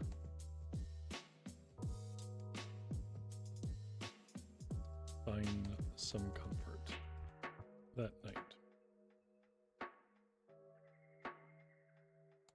Once the stew was served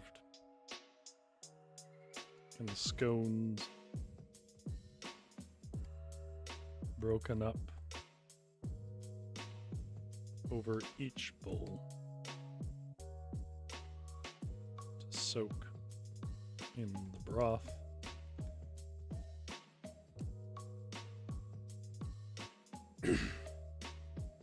and the honeyed carrot was set in the oven. The rest of the wood folk, the great big spider and the crooked old fox,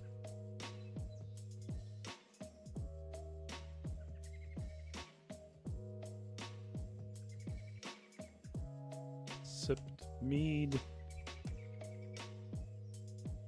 then told their best scary legends about the Glooming. At times, they could hear the chilling hum of moth wings, known as the Halloween hum. But it became nearly comical for how little fear was felt in the river folk took care of each other. Jumpstore says, so these scones, are they like American scones or English scones? I assume English scones. I'm sort of treating them like biscuits here. Just because I feel like this whole thing is a little more, isn't very American, right? Like I feel like it is Aussie, which is, you know, one of the colonies to Britain. But also, it's just nothing about the story feels very American, so it didn't seem right. Okay. Wow, that took a long time. But I wish we had had a little more time to go to stories, but I'm glad that we got to it. We did write 12 pages.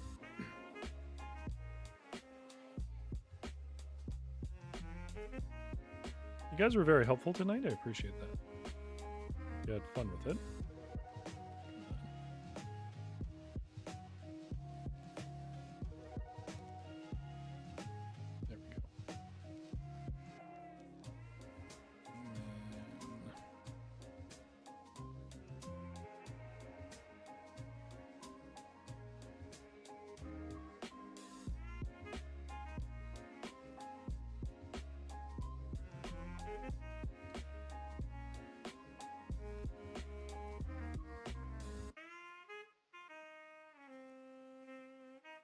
That's what I'm trying to get to. I don't know why it's just stopped working all of a sudden.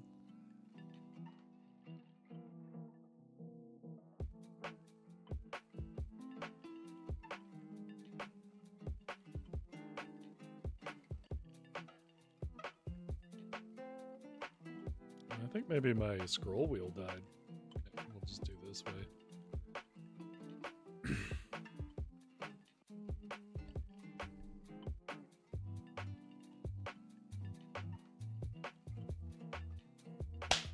If you're coming to this part of the show, it's because you just want to know what we came up with. And what we came up with was the arguably last installment of our floating bookshop, but I'm pretty sure no one's going to let me leave it at that. At least the end of our full year with the floating bookshop, where we went through every season, starting last Christmas and going through all 5 seasons over the course of this year. We managed to do that without engaging with so many of the mechanics of the game that you can definitely engage with, and they are all very fun. But what we did this time is, again, we play a day in each season. That's sort of been our format. And we were playing the season of Brink this time, which you would maybe being a little confused by, but is on the stream title card. And Brink is sort of their fall. It's the point at which the leaves fall off the tree and the river, begins to freeze and whatever else. Brisk being winter. So it's just before Brisk. And we decided to make this one sort of Halloween-y. And because this is a world of little animals living along a river, they kind of have their own traditions. And so in the season of Brink, they have this thing called the Glooming that we're going to talk about, which is when giant moths come out of their pupa and then pick up things and eat them, which is terrifying. So everyone hides inside and has to turn out all their lights because moths, of course, are attracted to the lights. And so we're going to follow our little red fox, which we've been following now for 5 streams. And we're going to follow that little red fox and see what he got up to during these fall season of his year in this little floating bookshop. Lou is startled awake with a sharp snort and a tumble from his bed. The sun was up and peeking through the cold gray clouds, which could only mean he had slept in. This was confirmed when he saw scattered about the worn wood plank floor was silver and brass gears from his shattered old alarm clock. Apparently in the night, probably in the throes of a nightmare about the coming of the giant moths, the poor old gray fox had kicked his aged alarm clock onto the floor. With a mournful look, Lou scooped up the remnants of his mechanical clock and said, "Oh, dear friend, I thought we may never be parted. But I suppose that's how things..." His conversation was interrupted, though, by a wide yawn of his long snout. It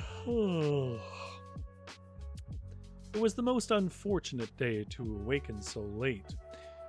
Lou was hosting a Glooming party that night, but lacked almost any supplies to do so.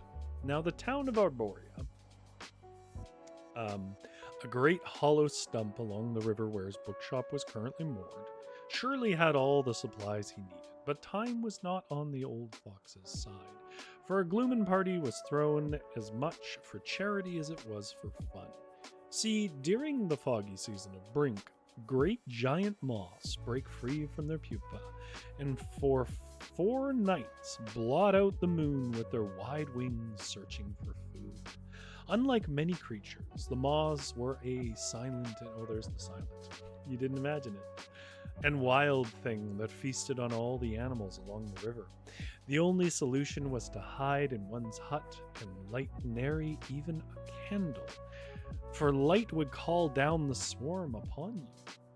So yes, the Glooming party was meant to be some fun for folks, but it was also Lou's chance to provide shelter to those bugs and bunnies that either chose to go without most of the year, without shelter that is, or were deprived of them by their circumstances. In other words, it was a dark sleepover and a chance to read spooky books to each other. But that meant that the poor old bones of the late rising fox had to get moving so that all his guests, whoever they may be, would be indoors before the sunset. With toothpaste still foaming in his mouth, Lou swung open his shop door, took the last swig of his morning tea, leaving the mug on the shelf nearest the door, and swishing the minty foam from between his cheeks before spitting it into the gray river below. Lou had sketched a plan for the day on a Lou had sketched a plan for the day on a slip of papery bark the night previous. As he grumped and groaned into the misty air of the day, he began scrubbing items from the list that he knew he could not complete. The first to go was all the sweeping and dusting of his shop. He figured he could sell the dusty messiness as a seasonal feature, decorations for such spooky times. The horrors of an unkept bookshop, he muttered to himself for a joke that got him to give a little giggle. The first shop on the list then became Honey Darling. It was a quaint building made of an oak frame wrapped in a stiff canvas that was formed to resemble a large beehive. It may well have been a beehive, were the weather in this area more temperate and dry, but with the fog and rain of the lower course, such a thing would dissolve every few weeks. Word real. It may well have been such, of course, because the town was one founded and run by the bee folk. Indeed, if the hard-fought remnants of bright flowers in this gray season didn't speak to such a motivated population, then the abundance of honey products from their pollen would. No store, though, was better stocked with honey than this oddly shaped one. Lou stepped into the small and warm little hive with curving shelves of amber jars hanging from every wall, and was immediately greeted by the boisterous and downright operatic pronunciations of the shop's purveyor, Madame Bubblegum. "Oh my goodness, is that handsome old fox? It's that handsome old fox that I've heard took over the strange old bookshop and landed on our moor. Why, it is a pleasure to see a fellow of such fine taste recognize the value of my wares." The fuzzy-bottomed bee waggled from behind her counter and pulled Lou in for a presumptuous hug. With a tight squeeze, she cracked his upper back in a not-so-unpleasant way, but left his fine sweater stuck with the yellow stains of pollen that had strayed from her fuzzy belly, which was poking out from her sparkling crop top. As she leaned back from the hug and twiddled her antenna, Lou noticed the top. The crop top was emblazoned with a rhinestone rendition of the word Queen. After a brief exchange, dominated by the gossip and advice of the gregarious Miss Bubblegum, Lou decided to buy a pot of myrtle honey for his large roasted carrot that night. The floral had an almost incense quality to its aroma he felt would pair well with the sweet and earthy notes of a carrot. He felt that, of course, because Miss Bubblegum told him that no less than 14 times in 12 minutes. Lou was nothing if not accommodating, even if he was the customer. He also picked up a keg of mead, which Miss Bubblegum gave him at a half price when she discovered he was offering his shop as home to those without during the glooming. She was still talking when the rushed old fox let the store door slam behind him. He didn't want to be rude, but the sun was nearing the horizon and the moss would be out soon. A reminder of this coming threat was on display on the main street of Arborea, where the lamplighters, a pair of humming worker bees and a matching set of flat-brimmed hats, were extinguishing the many city lights despite the looming dusk. After all, such lights would call in the giant moss and their terror. Lou crossed a few more stores off his bark list, muttering about how little time he had left. The only place he for sure had to visit before the dusk faded into the black night was the grocery store, called Branch Grocery. After all, what would a party be without food enough to feed them? So Lou ran across town as fast as he could go, with arms full of mead and floral honey, but when he reached the store, the doors were closed, shut and locked.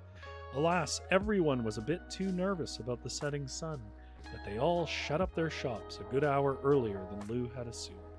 The river folk, you should know, don't generally keep hours of commerce quite like we do.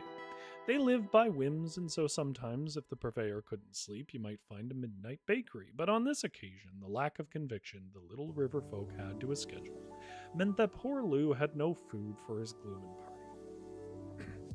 Still, he had some meat and maybe enough scones, stale as they were, from the last town he moored his boat at. So as Lou ran home in the dimming dusk, he called out to the underbrush and the folks in the street down on the way down to his dock. "Any folk welcome to my shop for shelter tonight from the moss?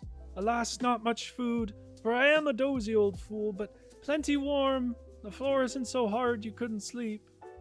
This was a traditional process, but despite his efforts and hollering, few, if any, seemed to take notice.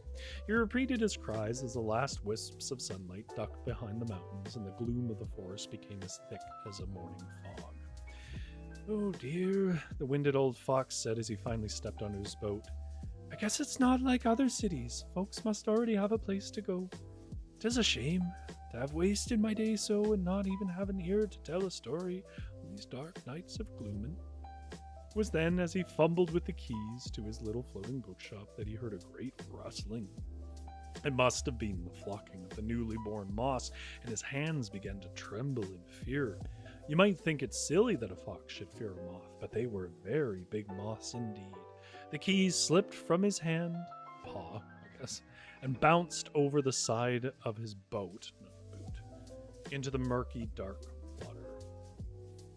Lou immediately began to whimper in panic, but when he looked to the sky, he saw nary a shadow over the bright crescent moon, despite the rustling. It was then that his careful ears turned and found the sound was coming from the underbrush, just north of the dock. His eyes narrowed in the moon, and in the moonlight he perceived the gray outlines of a family of great wood bugs. "Oh my," Lou said in surprise. "Have your room, as you said, for the little roly-polies?" The large wood bug gestured with a portion of her many legs to a little crowd of frightened woodfolk. "I do, but I just lost my keys," Lou bemoaned, but barely spoke the words before one of the little wood bugs crawled over the lip of his hall with the keys in its mandibles. "They didn't go too far, sir," said the little wood bug, and a bit muffled for the keys in his mouth.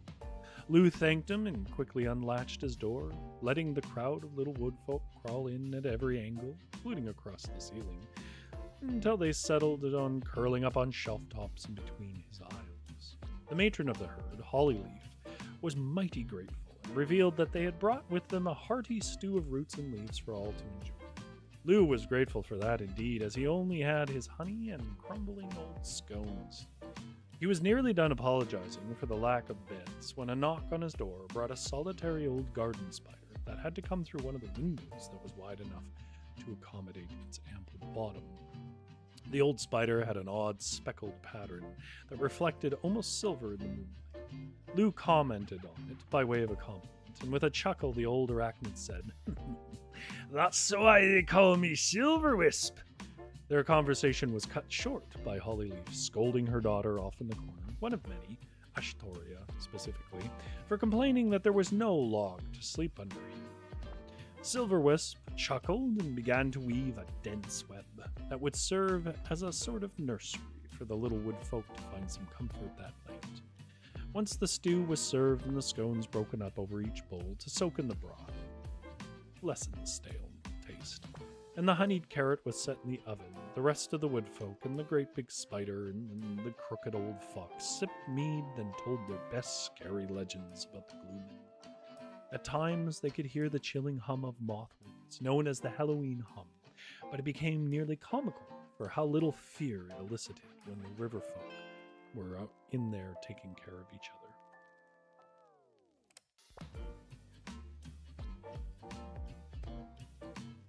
All right. Zombie Wolf said, random trivia.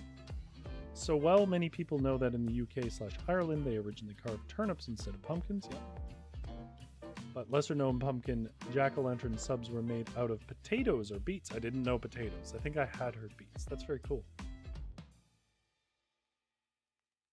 Zombie Wolf says, lol, Madame Bubblegum is a Queen fan.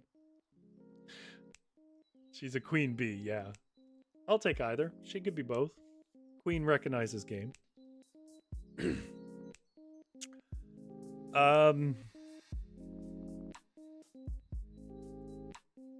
Oh.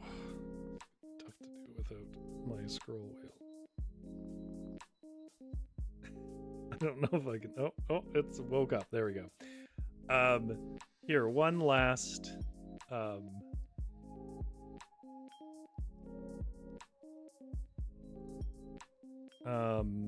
one last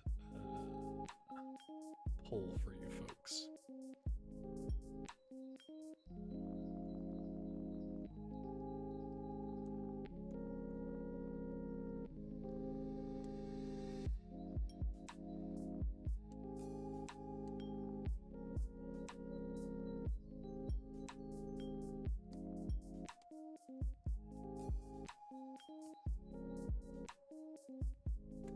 It's okay, Richard isn't watching your scroll, Rory. Yeah.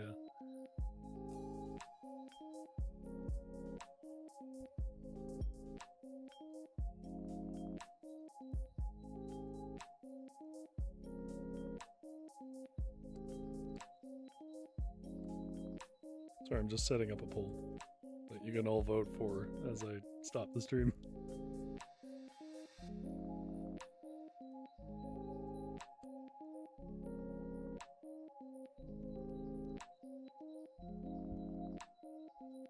Alright.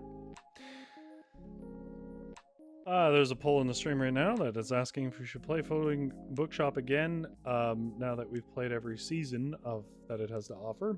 It has two options there. Play it again, you monster, and nah, we done with that old fox. Anyways, Zombie Wolf says, who doesn't love Queen? I love Queen. My parents had records of Queen, and I used to put it on and dance around so much that I made it skip. This was a lot of fun tonight. Hope Tammy enjoys the show. I hope so too. It's a shame that Tammy is feeling sleepy, but I hope that she gets a good sleep and recovers quickly, and we'll all be back together.